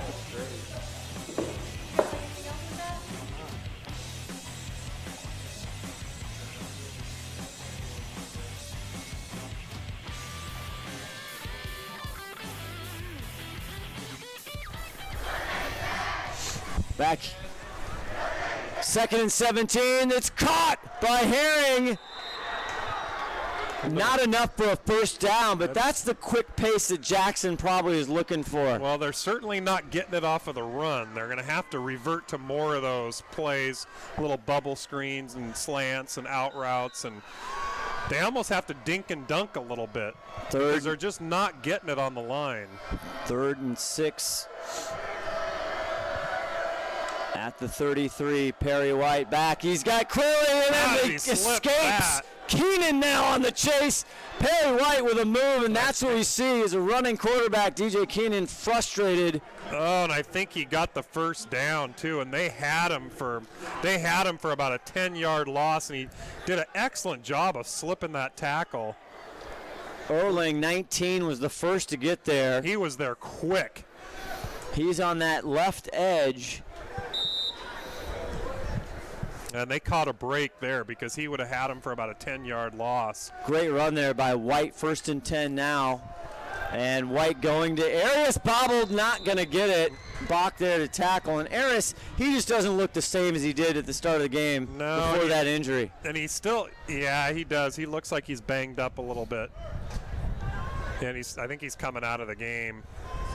Just an excellent receiver. No, he's switching him. Side. Jackson Herring, number 1, the senior, 6'1", 190 here on the near side. 2nd and 10, 8:31 left to go in the third. Perry White, and he is crushed. Oh, my, not slipping out of that. And this time, number 19 is... that's Erling, and that's him and Elvig. And Jacob's hurt too, so we may lose 2 players on this play. And Jake Elvig, I tell you what, that was the old QB sandwich on special. Erling down, and older brother Josh here. I think him and Josh banged into each other there. It's like Erling's got it might be his ankle or his knee that they're looking at. And Josh Erling, again, he's come on strong this year, just the junior, 5'10", 180, and he is kind of trading off that defensive line there in the corners. They rotate a lot of kids. We'll try and hopefully Josh is all right. We will step away from here. Where's Ron? Where's the wedge? The wedge He's got the Tim Boyle package of vacation every week. We'll be back with more right after this. I'm the chairman for the Texas Police Chiefs Association Alarm Committee. We talk about what this definition is and what it means to them and their response for alarms. Number one, it lets them truly prioritize the alarms. The alarms that don't come to them fitting that definition as a verified alarm, it will allow them to set those alarms to a priority that they probably give alarms already down there on the bottom of the call stack. But the calls that truly do merit a higher response, those get pushed to the top, those get the response they need to actually make arrests.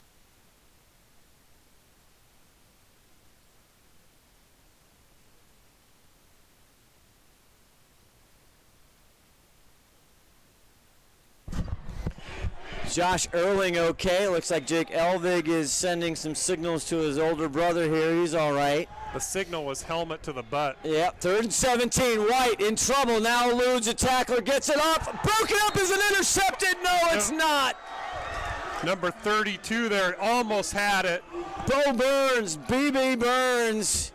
None the same. It's 4th and 17, though, so good job of breaking up the play either way, and I think he's even shaking Burns up. is shaking up, absolutely, and now Bunt will come in. I tell you, it's a revolving door on both sidelines here tonight. And I saw it's something to his head or his nose. I could see him from here when he took his helmet. I think he's got, like, double vision. The trainer's quite a workout. Here's a punt by Woolley. Yeah, he's got double vision there. This is the big time, and this is a high, we might have got a piece of that one. Oh, and huge Jackson bounce. Boy, that took a crazy Jackson bounce there. They got about 15 yards on that bounce. We're locking everything down as the wind picks up here. Hurricane Hugo here. We are on the second level of the 3-story tower, which is the treehouse here at Everett Memorial Stadium. 7 o'clock game here as well. Cascade taking on, who else are they taking on? They, not Mount Vernon, right? Monroe. They take on Monroe. Yeah, they're going to have their hands full. Oh, yeah. And Monroe with Michael Bumpus coaching them, the ex-Coug. That's right. Brought a lot of fire to that team. 8 minutes left to go in the third quarter. 21-14 GP. Jackson driving. Or GP just got the ball back. Check that. There's Bunt up the middle. Bunt. Oh. And there's a whistle. I kind of stopped play. I think he got stopped. Somebody else was running up the field. Gain of 2. 14-14 at halftime. Jackson had the first series on the second half. They were held, and GP, Seaver Southard, with a 11-yard pass reception. Bunt doesn't like that way, so he cuts it back. Oh, nice tackle by number 25. And that's Sullivan. And Marcus Sullivan, boy, he is getting a workout every Friday night. You look out. Tell you what, they needed it. Bunt seems to be getting away from everybody else, but Sullivan was having nothing doing on that. 3rd and 2. Good little run, though. Yeah, 3rd and 2. Right here in front of our position at the 44.5-yard line. Ziomas in the shotgun, gets it to Bunt now. Bunt right side, first down, and can he get more? Arias and Sullivan take him down, but now at the 43, 44-yard line. I tell you, bye-bye Bunt. Great job for him finding the hole, and you need 2 yards. He's going to pick that up for you, no problem. Gets him about 10. The offensive line doing a good job also up there. Levi Chambers, number 72, there on the right side, along with Anchor Graves. 1st and 10 in motion. It's Luke Wyatt. First time carrying the ball. Cannot get outside. Good tackle there by Nguyen. Yeah, and Glacier, if you look at their formation, they've kind of bunched it all up in like a power formation. Jackson had to burn a timeout as we started this third quarter, so 2 left on the board for them. 6:09 here in the third quarter. Yeah, see, the formation's not what you normally see here out of GP. 2nd and 9. They spin it around to Latali. Latali's got blockers, but a great tackle there by Navarro. Oh, Navarro doesn't seem like he's hurting too much anymore. Kind of interesting formation. They look more like a Snohomish team than they do a Glacier Peak team with that formation. We saw this a little bit against Snohomish, actually, and I remember we were talking about Luke Windsor doing it. Remember last year, Rory Rosenbaugh, I always say Rosie all the time. I'm sure he loved Coach that. Coach Coach Rowe, he called that the Panther package, remember? Yes. The Panther package against the Panthers. Yeah, Third they're and still long. going with it. 3rd and 9. Hands it, fakes it, no. Ziomas looks across. It's caught by Wyatt at the 30, inside the 29. That's going to be good enough for a Glacier Peak first down. Now that's great play calling there.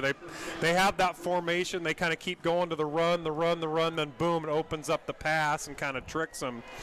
So great play call there. 5:13 left in the third quarter, 21-14. Scott Ohsman, Tim Boyle with you here from Everett Memorial Stadium. Probably go back to the run here. They pitch it to Bunt. Bunt has gotten a lot of the work. He gets out of bounds around the 30. Maybe a yard. Yeah, kind of this power formation here. Chewing clock, that's for sure.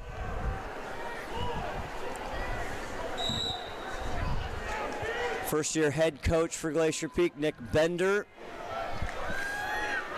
The offensive coordinator as well. Ziomas now get the carry to Wyatt. He's got a blocker, cuts it inside across the 20. Still on his feet, finally spun out. And a great block by number, I think it might be a hold. It looked like it was a hold back here. Yeah. It is a hold. I think it was on number 69, but not positive. Anchor Graves, perhaps they've done a good job up front. Talked about them. Not going to get any easier. This is the first for Glacier Peak. This is kind of the gauntlet here. They have Jackson, Monroe, then Lake Stevens. Oh, yeah, it's kind of the trifecta. Monroe. This is the warm-up game for, well, I wouldn't call it a warm-up game, but they got two very tough ones after this, too. 2nd and 17 from the Jackson 37. But he's going to pass it back to Ziomas. And Ziomas had to become the DB right there, or else that was an interception. Yeah, they read that all the way. That wasn't fooling anybody. In fact, threw that into double coverage. Brings up 3rd and 17. So. A little Tim Foley there. Exactly. As STSPN had to break out the parkas tonight as the wind barreling through here, the treehouse. Now you see a formation change on the offensive line there, going back to their normal formation. 3rd and 17 to go. Ziomas, he's looking all the way to the right, cannot get it. Good coverage there, 24 on 24, bunt, the intended one. It came off of it. You could tell right when it came off of his hand, it like slipped and was going right. I think that's also, they put Navarro on bunt. Probably a smart move because Bunt's been all over the place tonight. They just haven't had too much of an answer for him. Looks like we're punting here. Kevin Ramsey on to punt. 4:47 left in the third quarter. GP up 21-14. And Perry White back to receive as there's whistles. Not sure what the whistle is. Refs weren't ready here.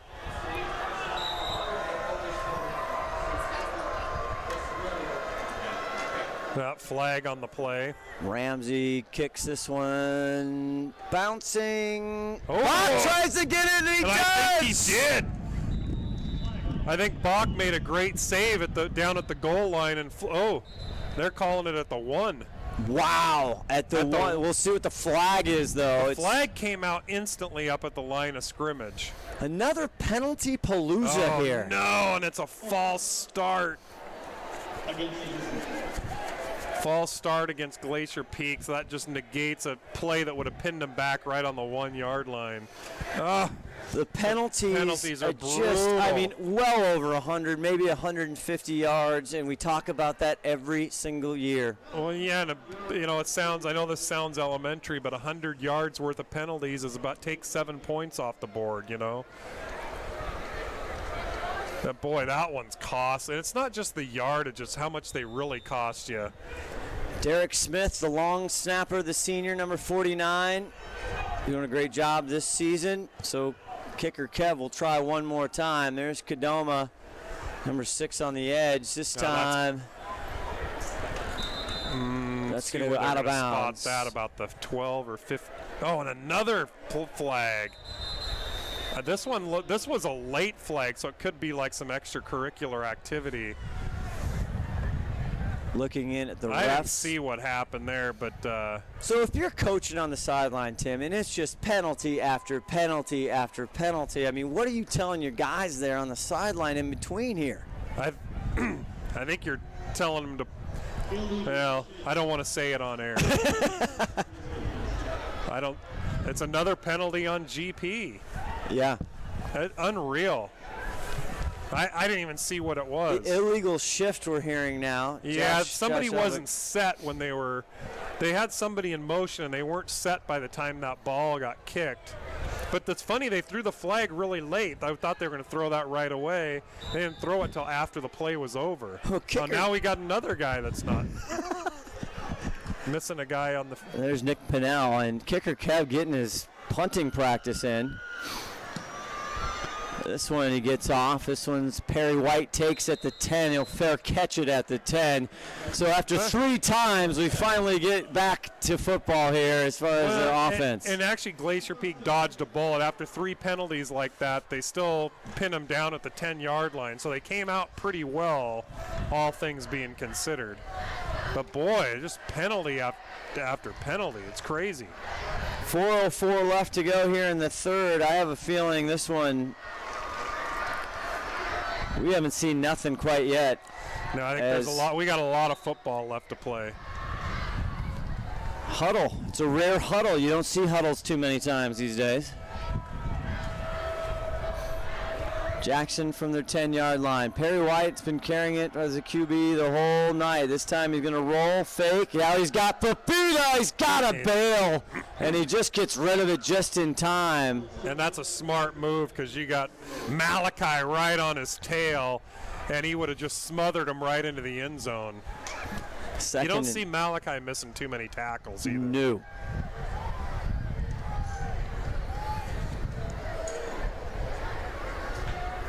If you're thinking, why is there a game on at 7 p.m. and it's already 3:59 left in the third quarter? We're the first game of the night. 2nd and 10. Perry White goes over. He dumps it.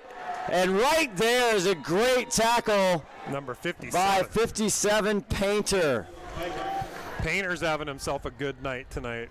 And it was a good job by the quarterback to get rid of that ball because he had major pressure there. Now 3rd down, 8 yards to go with 3:37 left in the third quarter. Pinned back at their 14-yard line. Wagner caught the ball. And Perry's going deep for Arias, and he's got it at the 40, and he will just run to the house. 21-21, and you called it right before. I saw Bach on him. I saw it. They were lined up like they were going to him right from the beginning, and you could kind of see that one a mile away. Not the first time they have gone after Sean Bach, the senior. Kind of a miss. That guy, I don't know that it matter who you're putting on him. Yep. Touchdown, Jackson. He is a force. We thought he got a little banged up there in the first half. It looks like he's feeling just fine. Woolley on for the extra point. And that's the 3rd touchdown by Daniel Arias as the kick is up, and it is good. And 3:14 left in the third, Tim Boyle. 21-21. We got a barn burner on our hands. Dude, don't go away.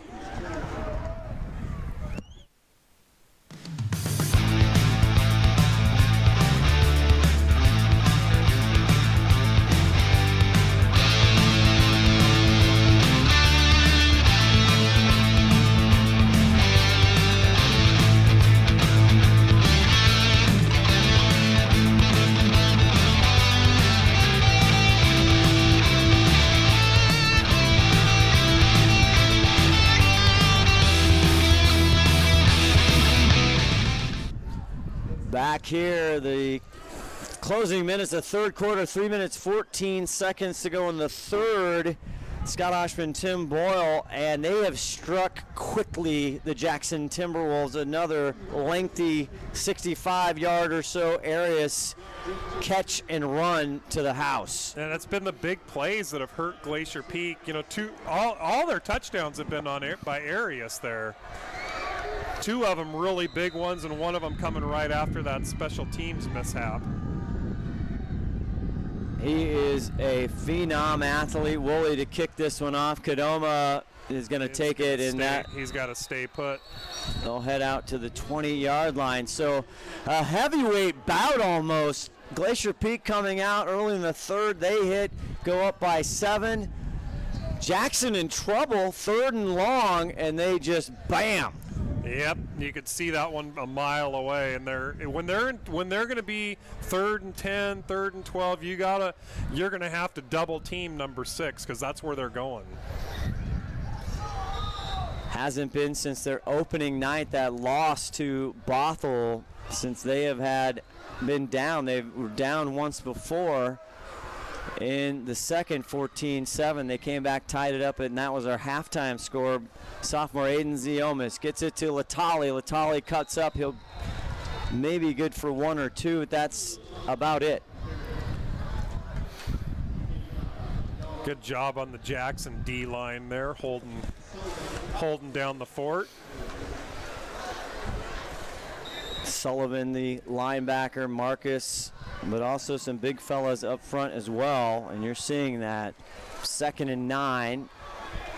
And he is going nowhere. Bounces out. The whistle blows, and we're not sure why. I think he was not in the grasp or anything. Oh, I think that was a big mistake on the refs there because he bounced out of the tackles, and they just blew the whistle quick. I think they figured lack of forward progress, but that's a mistake on the refs' part there. Clock winding down, 2:28, leaves them 3rd down, 9 yards to go here. Glacier Peak's gone to a little bit of some conservative play calling. I think they're going to need to open this back up a little bit. Seaver Southern with a touchdown. He's on the far side along with Bunt. Bo Burns here on the near side. They fake the blitz. Now Ziomas rolling right. He's looking downfield, but he goes to Alex Garrett. He catches it, and he's just smacked. It should be a 1st down, but it looked like he got kind of twisted up a little bit. Isaiah Boyle with the good hit there. And he's going to come off the field. Now the ref just signaled 1st down. They are signaling 1st down, so that was large. They needed to get that. As Alex, the captain senior, comes off, he just stung a little bit. Hopefully he's okay. A lot of kids getting banged up. He got twisted on that tackle. Junior Connor Strupp in there. Number 23 comes in for Garrett. So big 1st down reception there by Alex Garrett. Just under 2 minutes to go in the third.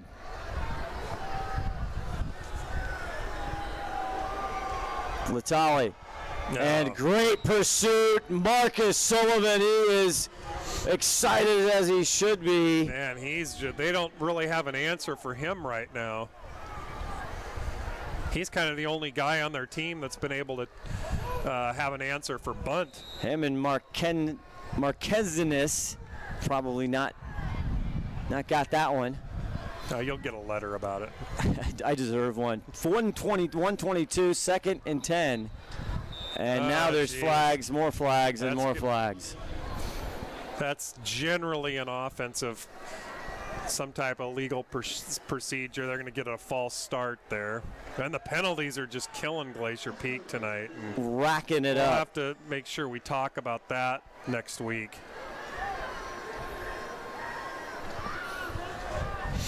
Too bad we don't have our stat guy here. I'd like to see what the penalties are tonight. Replay of Rob actually down in Tallahassee with his son Jack, Florida State. 2nd and 15, Ziomas steps up. There's another flag. Yeah, he just tried to dump it to Butt, incomplete. There's another flag on the play. It's like almost every play there seems to be a flag.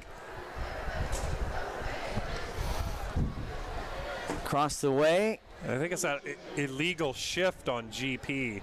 That's the second one that I can recall, legal shift. The only blessing on that is they get the down over again. 1:04 left in the third quarter. I think they declined it. They did because it was 3rd and 15. They'd rather have third and 15. Probably a good move.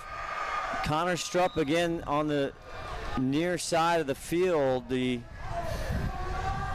second in the trips. Now they blitz. Ziomas with a little time. He goes deep for bunt in the middle. Caught at 40. Is he going to go? Touchdown! Even. Oh, my, and that was just, is there another flag?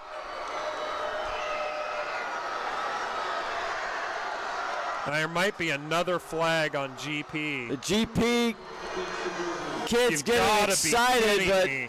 I think they need to call a timeout and get this figured out because they're getting penalized on every single play. It is absolutely ridiculous. I did not see the flag. I just saw in the background as the bunt was running that the Jackson kids were not worried. They kept pointing. It's going to be a hold on GP is what I think they're going to call. Well, and I got to tell you, Scott, they've got to get it together like now because it's literally pretty much on every play, and it doesn't matter what they execute because it's coming back. They're going back even farther. They're going to push them back to, the 10-yard line. And now, instead of a touchdown, now you're looking at what? Third and 30? Third and 31 instead of a touchdown. 54 seconds left in the third quarter. All tied at 21. What a turn of events. Zioma's back to pass again. Now he goes deep again. Tipped! By number 25. And that's Who Marcus, else? The man, Sullivan. And I'll tell you what, GP's got to regroup here and have a chat about these penalties. Unbelievable. Well, that could end up costing them the game, that's obviously. A key play right there. I mean, take 7 points right off the board. And in addition, there was 3 penalties leading up to that penalty. So now they got to punt from 5 yards deep in the end zone. Giving Jackson great field position. Ramsey. Oh, that's a short punt, too. Hits the 30. A big Jackson bounce. Man. It's all the way back to the 20. Inside the 20, they're going to net maybe 11, 12 yards. At the most. My goodness. They should have just gone for it. Oh, my gosh. That just took a horrible bounce. It was already a short punt to begin with, and it just completely bounced the other way. So now you actually put him in the red zone from the punt. Marking it at the 17-yard line. Daniel Arias, 3 touchdowns tonight. He comes here to the near side of the field. And they do double up Arias here. Perry White goes back to pass. Now in trouble. Elvig, Keenan, Kranz, he just dumps it up. And a great play there at the last second. Number 22. And that's 22. I think that's Heston. It is. Heston Pettis with a great play. He had a great touchdown. play. Did he have an interception earlier today? He did. Yes. Having himself, that was a great touchdown saving play there. Charlton Heston Pettis. Is he a member of the NRA as well? I don't know. 2nd and 10, still at the Glacier Peak 17-yard line. 30 seconds left to go in the third quarter. What a great game. Fakes it. Time. White looking. Now he's getting pressure. Kranz nails him. And he gets out of bounds. Just levels him. And now, Perry White's still a down. What's actually surprising on that is normally when there's that much time, you end up seeing a hold at some point when the play's scrambling around. But White's banged up on that play because Kranz leveled him. All 95 pounds. Prior games, yeah, 95. We just keep going lowering it. We're gonna get in trouble by his mom. My goodness. Perry White, a whole way. We have not seen Jordan Brasich, the senior. We thought he started a couple games. And they get it over to Harrington, and he's taking down another great tackle, added up. Ricky, the mini truck, just showing everyone how to tackle. I think what happened is his mom started feeding him after we said it on the air last year. Cran's having a great game tonight. And that'll end the third quarter. You want to see a heck of a fourth? Do not hit that browser dial button. I don't care. And when you come back, it's 4th and 4, speaking of fourths. What do? Do they kick it or do they go? We'll see. Come back. STSPN Friday night. Clogged drain? Other plumbing problems? Call Action Jackson Plumbing for 24-hour service. Owned by a lifetime Edmonds resident and Edmonds Woodway grad, Action Jackson is the drain cleaning specialist. They can unclog most internal drains for only $99 plus tax.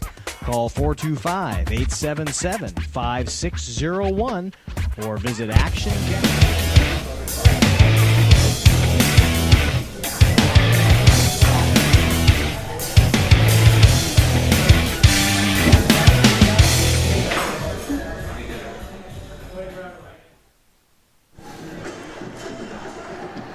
Oh, hold on to your hat, not only for the win, but this is one heck of a ball game, Tin Boyle. Oh, again, now we're looking at 4th and 4. They are lined up for a field goal here, Scott. So probably a smart move.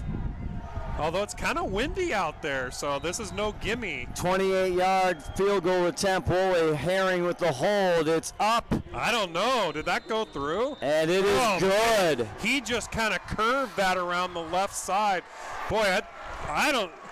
Might have been a generous call there. Really? I think it was. They were right underneath. What are you they talking were right about? underneath, but that barely, if that went through, it barely went through. But it was kind of curved. How far are we away from that?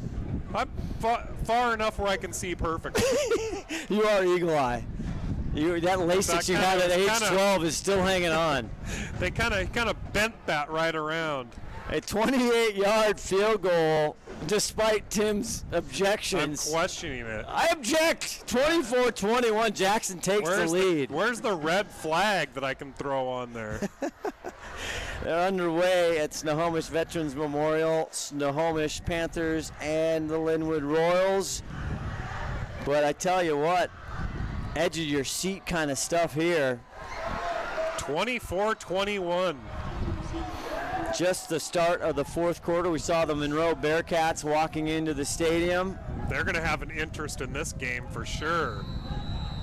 Their game scheduled for an 8 p.m. start. The kick by Woolley takes a big bounce now, head up, and it's Logan Weaver. He's got company, finally grabs it. The 15, trying to make a move. Weaver. Nice job, a lot of work. He gets across the 30 though, but Logan. Actually a great play by Mr. D. Schneider there. Logan D. Schneider Weaver. Got all the way up to what, the 30, where are they going to mark that? About the 30-yard line, so now the work cut out to see if they can run a couple plays without a penalty. Yeah, everything seems to just be getting called back, and that touchdown, that was just a beautiful touchdown to bunt too, and that's sad that has to come back. The deep ball to Bunt, and Bunt has gotten a lot of work tonight. And he saved them a few times too on some key plays. Marysville Pilchuck up on Getchell, 7-0 early score there. 1st and 10 from their own 30. Start of the fourth quarter here. Latali. Kind of a little bit of smash mouth right up the middle. Probably give him about 3 on that. And Navarro taps his hat. Again, a lot of these kids grew up together, playing peewee together. They've known each other forever. And a lot of these kids live right by each other. You know, the boundary, you know, there's not much that separates the two schools. 2nd and 6 Latali again, but I heard a whistle. I'm not did. sure.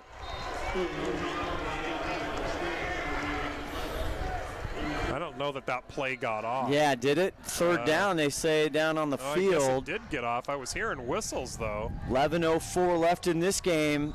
3rd and 6. Kind of some conservative play calling, Scott. Jackson before, and the 2 other times they played, not able to get a win. So Glacier Peak holds the series lead. Big 3rd down here for Zeoma. Spins, now looking, now has to run. Get rid of it, goes over, it's intercepted by Marcus Sullivan. Jeez. The big times player, and that's the 2nd interception tonight by Zeomas. You know, he is a sophomore with a senior type mental attitude and head. That time he might have forced one in. Yeah, Sullivan made a great play grab on that too, and he went at. It looked like he was actually going to get a reception on that, but Sullivan just kind of came in and stole that ball. He was going for Strupp, the junior, in as Alex Garrett been banged up. A lot of kids, very physical game tonight. Looks like Seaver's banged up on the sideline too. Huge turnover here with 10:36, 24-21. Jackson in the lead. And you notice they're doubling up Arias here. Perry White fakes the handoff. Now he's going to dump it off. Great call. Nobody in front of him. A 1st down and more, and a saving tackle there by Bach and the gang. As Clint Wagner, boy, great play call there. Yeah, it was a surprise GP let him get so open in the flat. Trainers working on the ankle there of Seaver Southard, their touchdown dynamo. He'll come in right when they need one. Again, Now they've got double coverage here on Arias again. 10:17 left in the ball game. Wagner gets the carry one more time against blockers. This time DJ Keenan, Fafita. Kind of had to fight for those 2 or 3 yards. Elvig on the bottom of the pile. Elvig been banged up a little bit tonight. So now it's up to the Glacier Peak defense. The defensive line still is about as stingy as they can possibly be. It's not getting. I think what might hurt them is they have to double up number 6 all night though. 2nd and 7. You're absolutely right. Yeah, Wagner the carry, finds a crease. This time Wagner's got room. And bunt a shoestring TD saving tackle, and Wagner gets up limping. Yeah, and that's exactly what I'm afraid of. If they have to double up on number 6, that is going to leave a hole somewhere. Big 1st down for the Timberwolves. They are rolling. 9:31 left in this game off the big Marcus Sullivan interception.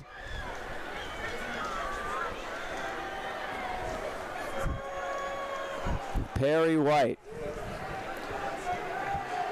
Navarro in the backfield now for the Timberwolves. Navarro gets the carry, changes direction, looking for room. He'll get up until close to the 10, inside the 10. All of a sudden, the defensive line is flexing a little bit. You know, just they were not giving up anything, and now Jackson able to exploit a little bit from him. Elvig comes off. They're getting Baake Fafita in there, some fresh legs. Only 14 on the ground for Jackson in the entire first half, to your point, Tim Boyle. And it wasn't much until this drive, even in the second half. 2nd and 2 from the GP 8-yard line.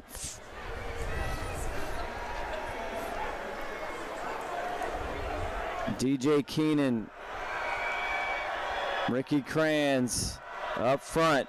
White going to take him himself, and now he's trying to get there, still on his feet.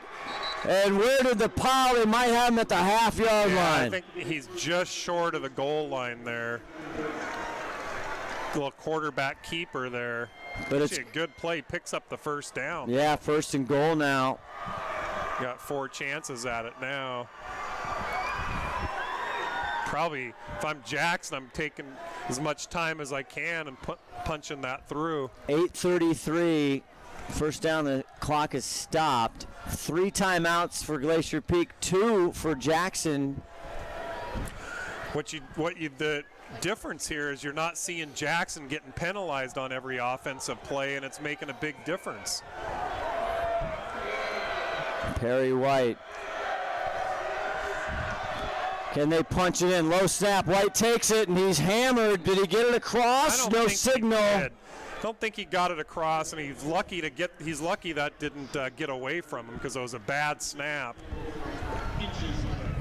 But he is about 6 inches away from the goal line. Brings up 2nd and goal from inside the 1, 7:53 left to go here from Everett Memorial Stadium. The first of 2 here, but on STSPN already started the game in Snohomish, Linwood, and the Panthers. We'll try to get you an update on that. That should be midway through the first quarter about now. Head coach Joel Vincent, long time head coach for Jackson. Wagner in the background, Perry White. And there's a whistle. That could be that's usually going to be on the offense when you get a dead ball foul like that. So that could be there's a timeout. But the flag was thrown. Interesting. There was a flag. I don't know if it was. Fly. It could have been delay, perhaps. They were about to get a delay and called a timeout. But that could come costly. Now they're down to 1 timeout, 7:23. Actually aids Glacier Peak a lot too to get that clock stopped, because the clock's going to become their enemy real soon here. 2nd and goal from inside the 1. And what a turn of events. I mean, just like that, Ziomas hits bunt on just a bomb. He goes down, scores a touchdown. At that point, it should have been really 28-21.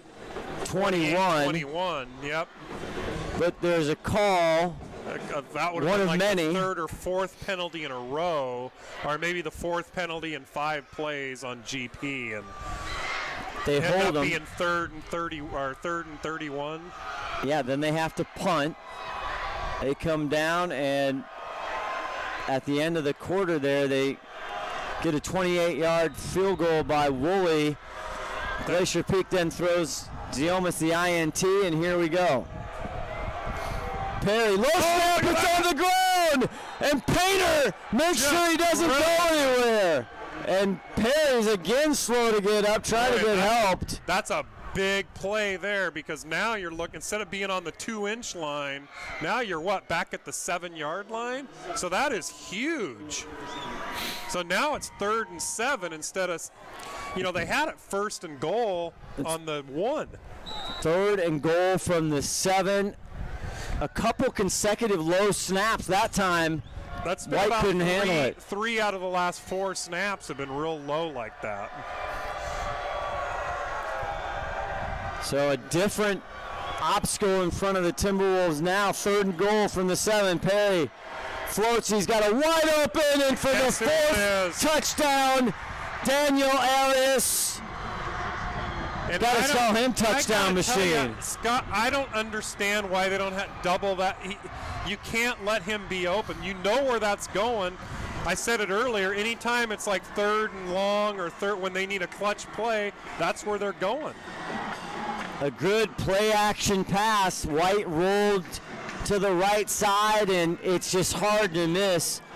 Big number 6, Daniel Arias. I tell you what. He's having a field day today. Woolley on for the extra try. And it's up, and it is good. I'll give him that one. I think that slid through the left side. You look down in the scoring. Number 6, Arias. If they're down in the red zone, they're going to go to number 6. You knew where they were going. Every time they've had that, needed that big play, that's where they're going. So now Glacier Peak, 6:34 left, all 3 timeouts, but they're down by 10. They got their work cut out for them, and we'll see what they can do. Tonight's presentation brought to you by Champion Security Solutions. Tim Boyle, just wanted to add that. I appreciate that. Yeah, you're welcome. I think GP's not going to be able to go with that conservative style offense they've been running a little bit in this half. Give credit to Jackson. Their defense played much better this second half. They did. On those big plays that came back. Here's a kick by Woolley. It's picked up around the 12. That's Luke Wyatt with the ball. Still looking for some room. Finally taken down at the 31-32 yard line. 2 interceptions tonight from the sophomore phenom, Aiden Ziomas, Baby Z. Couple interceptions, a whole bunch of costly penalties. You know, one big special teams mishap, and that's kind of your ball game. Aiden wearing number 1 this year, changed his number, wanted to carry on. I said Dexter Carter, Dexter look out Carter. So see what they can do. 6:24 left to go in the game. 1st and 10 from their own 31-yard line. Ziomas looking to pass, finds Seaver Southard, and he drops Seaver it. Drops it. Had that ball right in his hands. Stops the clock at 6:21, down by 10. Only benefit to that play right there is the clock stopped. Head coach Nick Bender, his first year. Roy Rosenbaugh coaching down south in Vancouver, Washington area. Union, part of that St. Helens League. Ziomas, he gets it back to Bunt. Trying to make a guy miss, run out of bounds. Oh, nice job by Bunt to stay in. Bunt got about an extra 6 or 7 yards after you thought he was going out of bounds. It looked like the player was going to push him out, and Bunt just kind of forced himself back in. So heads up play by Colton Bunt. Good time management, only about 7 seconds off the clock there on that one. 1st and 10, now from their own 43. Bo Burns, the wide out on the far side of the field. I have to check. Alex Garrett got banged up, had a good first down catch, but here's Ziomas. He's been sitting out. Ziomas going deep for Southern. This one's going to overthrow everybody. Nobody there on that one. And keep in mind, Seaver was having his ankle worked on in between those series. Yeah, it looked like he was pretty banged up and in some pain. As we see the senior captain, Alex Garrett, on the sideline. Again, he had that first down pickup, but he got hit pretty hard. So now Connor Strupp in Connor Strupp in there. 2nd and 10. Z thinks about it. Now he just lets it go. It's banged, almost caught from a helmetless player. My goodness, Austin Scriver lost his hat. It didn't bother him a bit. He's still in on the play. He wanted to get a reception. It would have been legal, too, because the ball was tipped. He has to come out now. To come out for one play. Not a big deal. Man. When's the last time you've seen a helmetless lineman with a pass reception? Never. I'd have to go back to what do we got here? 3rd and 10 as there's a replacement for Scriver, who is the center, he's the snapper. So why would they take time? Not sure why they stopped the play for that. Clock is at 6 minutes, but now Painter goes in to be the snapper. And it's a good snap. Ziomas gets it over to Bunt in space. Bunt going to work. Colton Bunt just tripped up, crosses the 40. And Navarro just tripped him up at the last second. He was gone, Scott. 5:51 left. But way to go for Bunt to fight for those yards. Almost tackled about 5 times. And boy, Navarro's a player. Jackson fans. They gotta get on the line. They better snap. They need to. Latali. Straight right up Broadway, and he still moves the pile. I think he's going to get a first down on that. And if you notice, Jackson was not on the line. I don't know if that was purposeful or not, but they were not up on the line at all, and they just snapped the ball. GP with all 3 timeouts, 5:38 left to go in the game. 1st and 10, now from the Jackson 28. Ziomas fakes the handoff. Now he just has to run, and he's tackled. Yeah, there's a flag on the play, though, and historically those have been against GP all night. Again, And I think Navarro. it looks like it's in the area where there's a hold. It is. It is a hold. God, they've got to get it together. Gonna give Colton Brunt a breather. Bye-bye gets a breather. Kadoma comes in number 6, and they're gonna walk back. Mr. Newland been doing that a lot.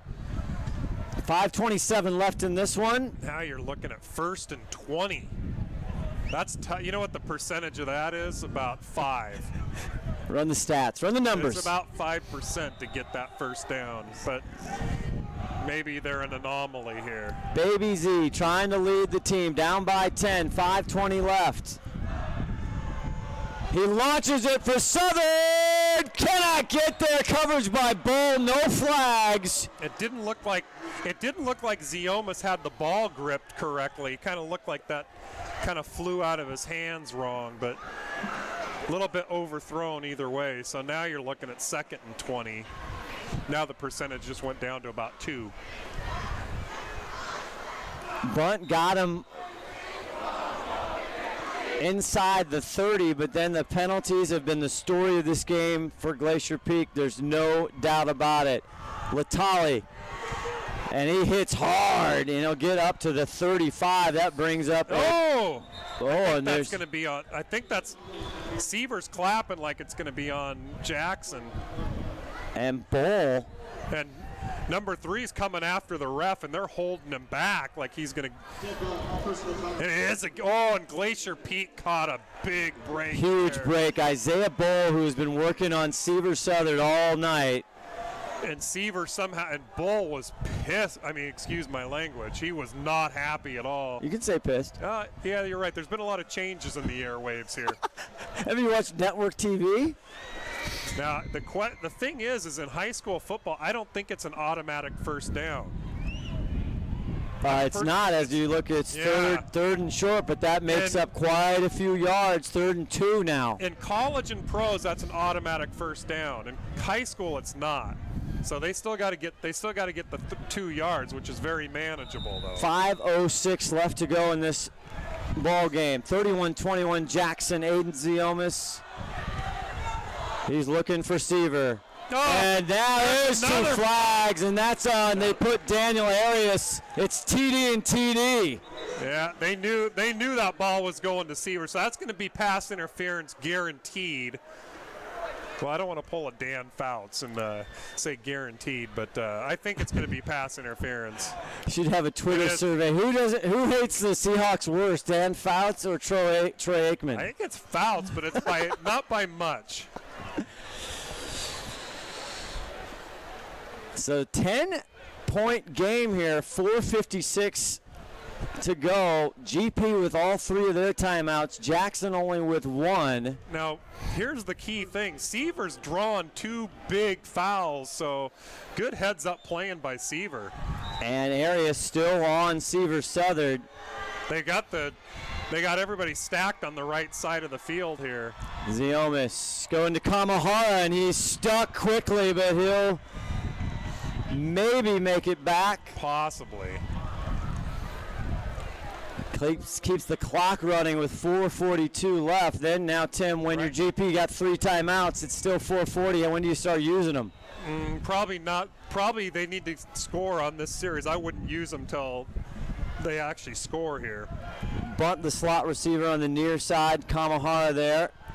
Ziomas rolls out to the right, looking. Oh, bunt's wide open. And back in the end zone. Touchdown, Grizzlies. Good call, Tim Boyle. And 4:19, they close the gap a little bit. You could see that play developing. Bunt kind of somehow broke free. The play was kind of broken almost, and Bunt was just sitting there wide open in the end zone. Nice little play by Ziomas to kind of get it over the defender. See if the extra point. Kevin Ramsey has been a busy kicker tonight. The senior kicker, Kev. This is a key extra point here. Snap. Kick is up, and it is good. Now how would you like to have some of those 3 field goals that they've missed back on the board? 9 points would be really nice right now for GP. So now, if you're Glacier Peak and the special teams staff and the coordinators, what do you try and go and get an onside here? You know why? Because I don't know if it's good. They got to stop them either way, so I go for it either way. Bunt finally gets 6 points that they're going to put in the book because he had a huge one that was called back. Did he have a touchdown earlier tonight, though? He did. He had the first He had the one. 9-yard. He 9, started it with 4:59 left in the first quarter. A 9-yard TD run by Colton Bye Bunt. And nice job, like you said, by Ziomas to get some time, roll out, look down his Loaded that. progressions, and see Bunt in the back of the end zone. Yeah, I was hoping he was going to see him because Bunt just kind of broke loose, and yeah, it was a good job by him to float that right over. So now we'll see if kicker He might Kev, be going for an onside here. 4:19 left to go in this ball game, 31-28. And here's Kevin, and the wind knocks this one over. Oh. Wah, wah. There's our sound effects machine. Big thank you to Josh Elvig here, the 5-tool players running across the city, running cameras everywhere. Annika here. Takes a village. We'll try this again. Kicker Kev. And they do the onside. It goes right to the Jackson player. They have it secured at the 50, and he's a proud young man holding that ball up. Big Ty Thomas. That kind of fell right in his lap. So now GP's got to get really stingy here. They do have 3 timeouts left. And Perry White, you got to give Perry White, the quarterback for Jackson, a lot of credit. Arias, if you're GP or anybody playing, you got to know where number 6 is because he is all they've needed. Are they going to try running the ball? Oh, Heston Pettis now on the near side up against him. They're going to double him. They get it to Wagner, and he's take Brock Bradley right there, along with. That's the dilemma for Jackson right here is the running game really hasn't been too effective tonight. Are you going to put the ball up in the air and stop the clock?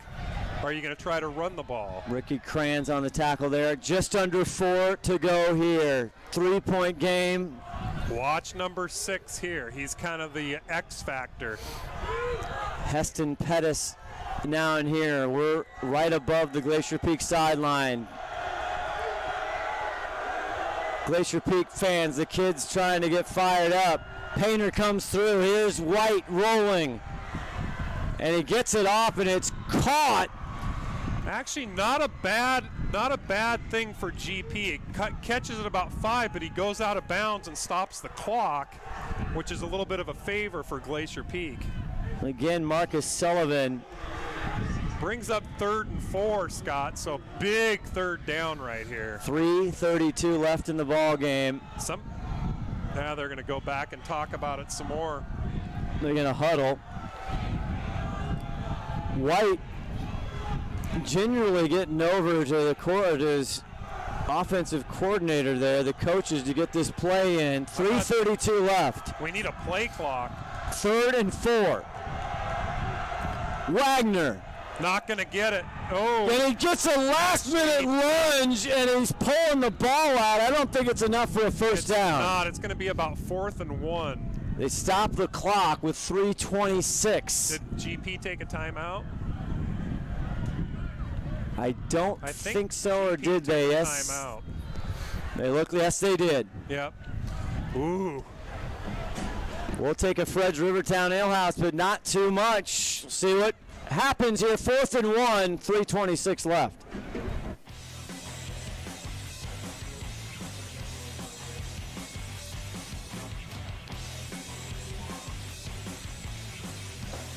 That was beautiful.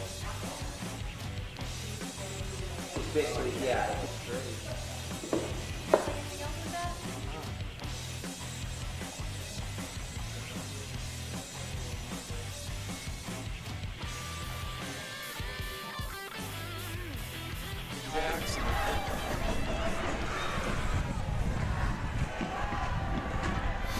Scott Ohsman, Tim Boyle, Everett Memorial Stadium. We were the 5 o'clock game. It's Jackson GP. Doesn't matter what field, what court. It is always exciting. It always comes down to the wire. And this is drama and entertainment right here. 4th and 1. This could be the game. White takes himself. He's covered up DJ Keenan. Oh, big number 75 stops it. They can't give him that because he wasn't even close. 3:19. Wasn't even close. And Glacier Peak, the Grizzly defense stands big. And they are fired up. DJ Keenan. And the defensive line has been just being stingy all night long.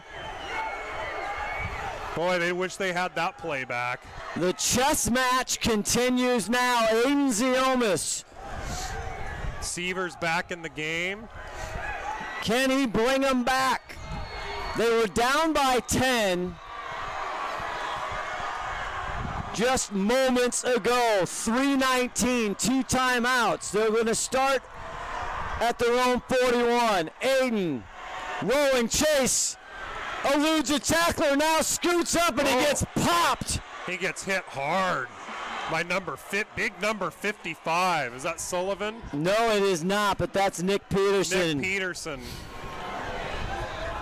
They They gotta just hurry up. loss of 1. 2:58 left, the clock ticking. Ziomas, slant right to Seaver. He's popped big, but he bounces, still on his feet. Seaver smothered! Are you kidding me? And it takes 6 tacklers to bring down Seaver. 2:38 Wow. though, clock still ticking. Is the Glacier Peak sideline. They got 2 timeouts. Got to get that first down, too. So 3rd and 3, maybe. Yep. Boy, Seaver tough to bring down. 2:25 now left. Ziomas. Shotgun back. Over the middle, but at the 50. He's gone. Colton. He's gone. He's got Arias to beat. Arias takes him down inside the 15. Colton, bye-bye, That bunt. was huge. The only guy on the field that could have caught him, too, was Arias. I didn't think he was going to be able to get to him. What a play and I think Bunt's hurt. Bunt needs some time. The clock is stopped with 2:07 on the first down. They get it down to the 13-yard I think line. they're going to have to use a timeout. And now Bunt's at his knee. They should, for a hurt player, shouldn't have to use a timeout. It's under 3. Even if it's under 3 minutes. I don't know, but boy, Colton Bunt, he has had what a night, one of many. How many times has he carried the ball? Plus, he had to run 60, 70 yards for nothing a couple times. Well, that was practice running. What an athlete. The baseball player, Colton bye-bye Bunt. And they're working on his ankle. With a name like Bunt, you'd have to think he's a baseball player. That's true. Lou Bunt. Wesco, this is the home of the Wesco throw-up. Timeout. Oh, yes, I remember We were standing that. right here. I remember that vividly. I try to forget about it. And Colton gets up again. Everybody, what a nice kid, nice family, gives the crowd a thumbs up. What a game. 2:07 left, 31-28 Jackson. Colton Bunt on a 3rd and, 4, 6? What was that? 3rd and 3, I 3rd think. and 3. 3rd and 4. And it looks like maybe his groin or it's kind of limp. I wouldn't be surprised if he's back in the game. He is a tough hombre, let us tell you. If he has any say-so, he's going to be back in the game. They wind it up. 2 minutes left to go from the 13. They still can get a first down. Ziomas, he's going to Seaver. Touchdown Grizzlies! Seaver summered! What a catch! Wow! And just like we said, every time you need it, the guy just loves to get those touchdowns. Seaver's got a nose for the end zone. Wow! 1:54 on the clock. Zeomas to Southern. We talked about the first half. They weren't in rhythm. They couldn't connect. And well, what did we Seaver TD Southern comes up big, and what a toss by the sophomore. Seaver's going to have to trash talk with his brother because, boy, that's what, 9 on the year now? 9 TDs. This is big.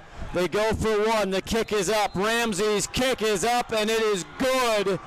And with 1:54 left on the board, 35-31, Glacier Peak. Wow, what unbelievable. If somebody tuned out, they are going to be sadly regretting this. We're all looking behind us here in the Everett Memorial Treehouse, and they are lined up. They want to see the Monroe Cascade game, but they're going to have to wait. Yeah, absolutely. People are trying to get in here. Not happening. What a spectacular high school football game. We've had everything. This has just been a phenomenal game. And it's not over yet. No. There's a minute Jackson, 54 left. They got number 6, Mr. Daniel Arias. He's got a minute 54 to work with. What do you do defensively for GP? I mean, do you triple cover the guy? I think I go with that double coverage and try to bend and not break. But also critical, they only have one timeout. They had to burn that one early in the second half. They just used one there. This comes down to it with a minute 54. Now they only have one left. Here's the kick by Kev, and he runs that one deep. You think he's not juiced? Wheeler has to kneel, and they'll get it at the 20. Now with a minute 54, you can kind of control the clock when you got the ball. You know, they stop it on first down, so there's a lot of time left. However, Glacier Peak comes up with a couple sacks or something that will burn off very quick. Cold, Scott. It is. It is starting to get, the wind is coming down a little bit. But DJ Keenan on 4th and 1 for Jackson, he makes that big stop. That was one of the plays of the game. Here we go, ladies and gentlemen. Arias on the false start, far side, false start. Now it stops the clock. GP, well, I don't think the clock was running, though. Nope.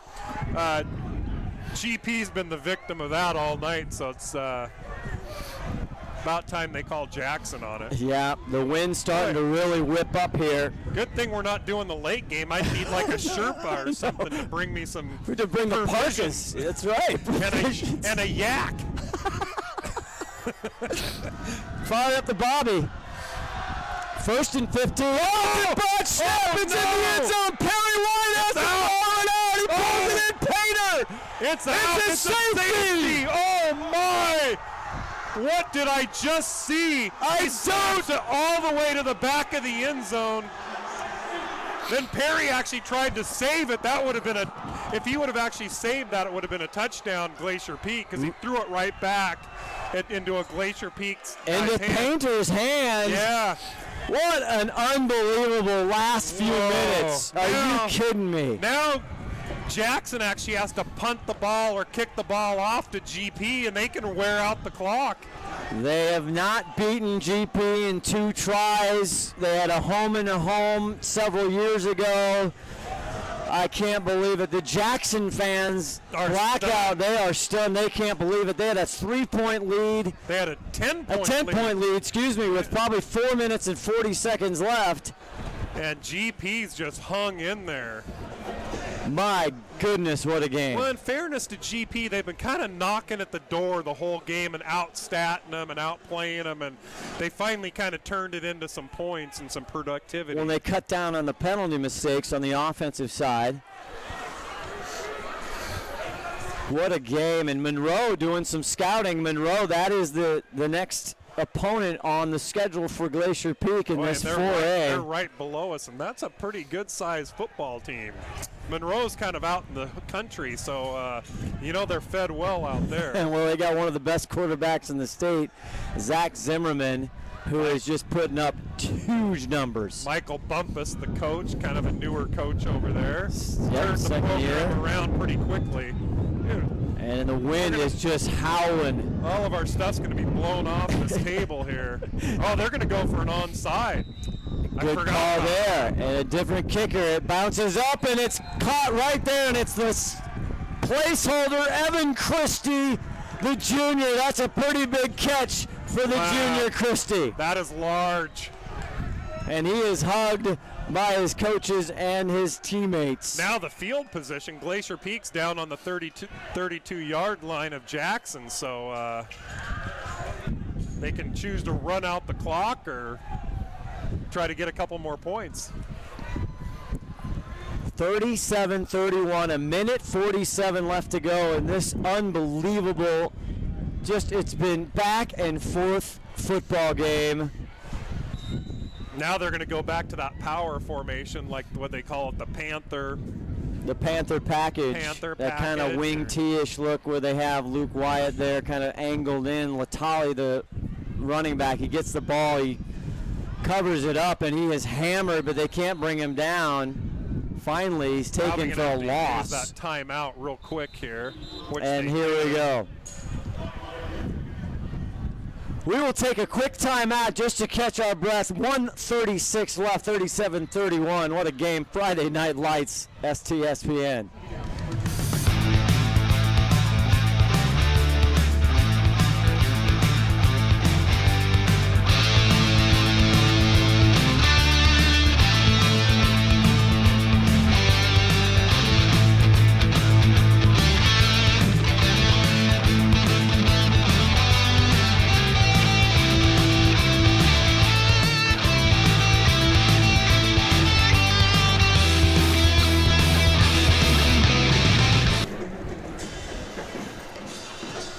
Oh my, it is must-see TV tonight. Webcasting at its best. Glacier Peak Jackson. This is one of the best games we've had in quite a while. Although the last time we were here with Jackson was a really good game, so we're not surprised. Corin Branson with a 20-some yard scamper into the end zone there as time was remaining. This one gets to Wyatt. Wyatt going to go to the far side of the field. He just wants to protect it and wait for the tacklers. Still a minute 27. Clock now, so 3rd and 13. No timeouts left for Jackson. Now Glacier Peak has to be careful. Yeah. They should be able to run it down to about maybe 20 seconds by my math. GP with 2 timeouts, Jackson with none. Clock now, minute 4. Adrenaline Fundraising Player of the Game. We don't have a t-shirt. We don't need a t-shirt. You're going with Colton Bunt. They go kind of in a, and there's whistles blowing before, and I think head coach Nick Bender called a timeout, maybe. Yes, he did.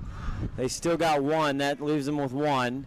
We called a timeout right before we got to delay a game. Clock now at 49 seconds. We don't have we don't have a play clock up here, so we can't see what's going on. But I'm sorry. I guess he didn't call the timeout. Apparently not. I thought they give him the penalty now. 3rd and 16. 49 seconds. You got to be careful. They get it to Latali. Latali tries to find something on the left-hand side, taken down there by who else but get Sullivan. Some positive yardage. Now the question is, how far is that clock going to go? 4th and 12. They should be able to just kind of run around a little bit. 28 seconds.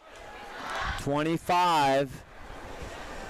And now Zioma's just looking over. The coach is trying to run the number. This is like Chartgate. This is like UW going down to Arizona tomorrow. Exactly. So I hike the ball and I kind of run around a little bit. 10 seconds, and now there's a timeout is called by Nick Bender. He wants to make sure the youngsters with 10 seconds left know what's going on. 10 seconds left. I think you run around a little bit. You just run? Yeah. It's like the Stanford band. Just run the field. Absolutely. All the way down. Oh, my goodness gracious. Well, if you didn't like this one, we don't know what's going on at Snohomish Veterans Memorial between the Panthers and the Royals, but next Friday night, it's going to be a barn burner again. Big time. Monroe Bearcats welcome. They go down. It's a home game. It's at Veterans Memorial, Get the 7 friendly p.m. confines back, but it is going to be a barn burner. GP taking on Monroe. Monroe taking care of Cascade, and we do have our Adrenaline Fundraising Player of the Game. We don't have a wireless mic, so we'll have to. You're saying Colton Bunt, right? I'm saying Colton Bunt, although I don't want to jinx anything right here, but you got to be on the winning team to get it, which it looks like we will be, but Down by 10. You know, it's ironic because the first 2 games of the season, Jackson was down by 10, came back to win, and Ziomas kicks it.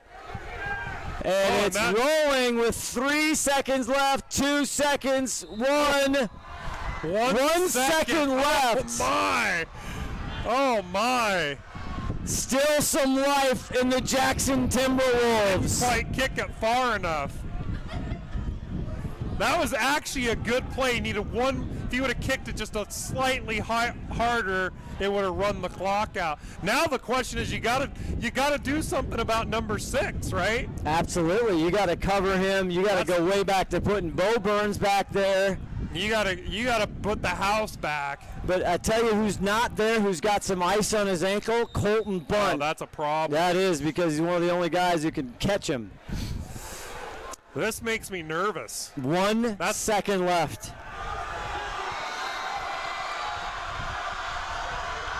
And here he goes. Arias have all the touchdowns. They get it to him at the 20. See if they do it. Ricky Kranz, of course! Ricky Kranz! And he puts Arias down, and Arias is still there. And that's how the game will end.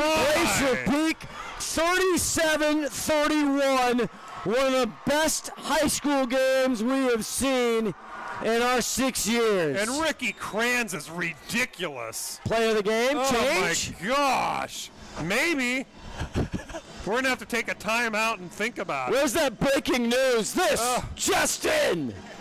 We will step away, but don't you step away. GP wins an absolutely thriller, 37-31. Clogged drain? Other plumbing problems?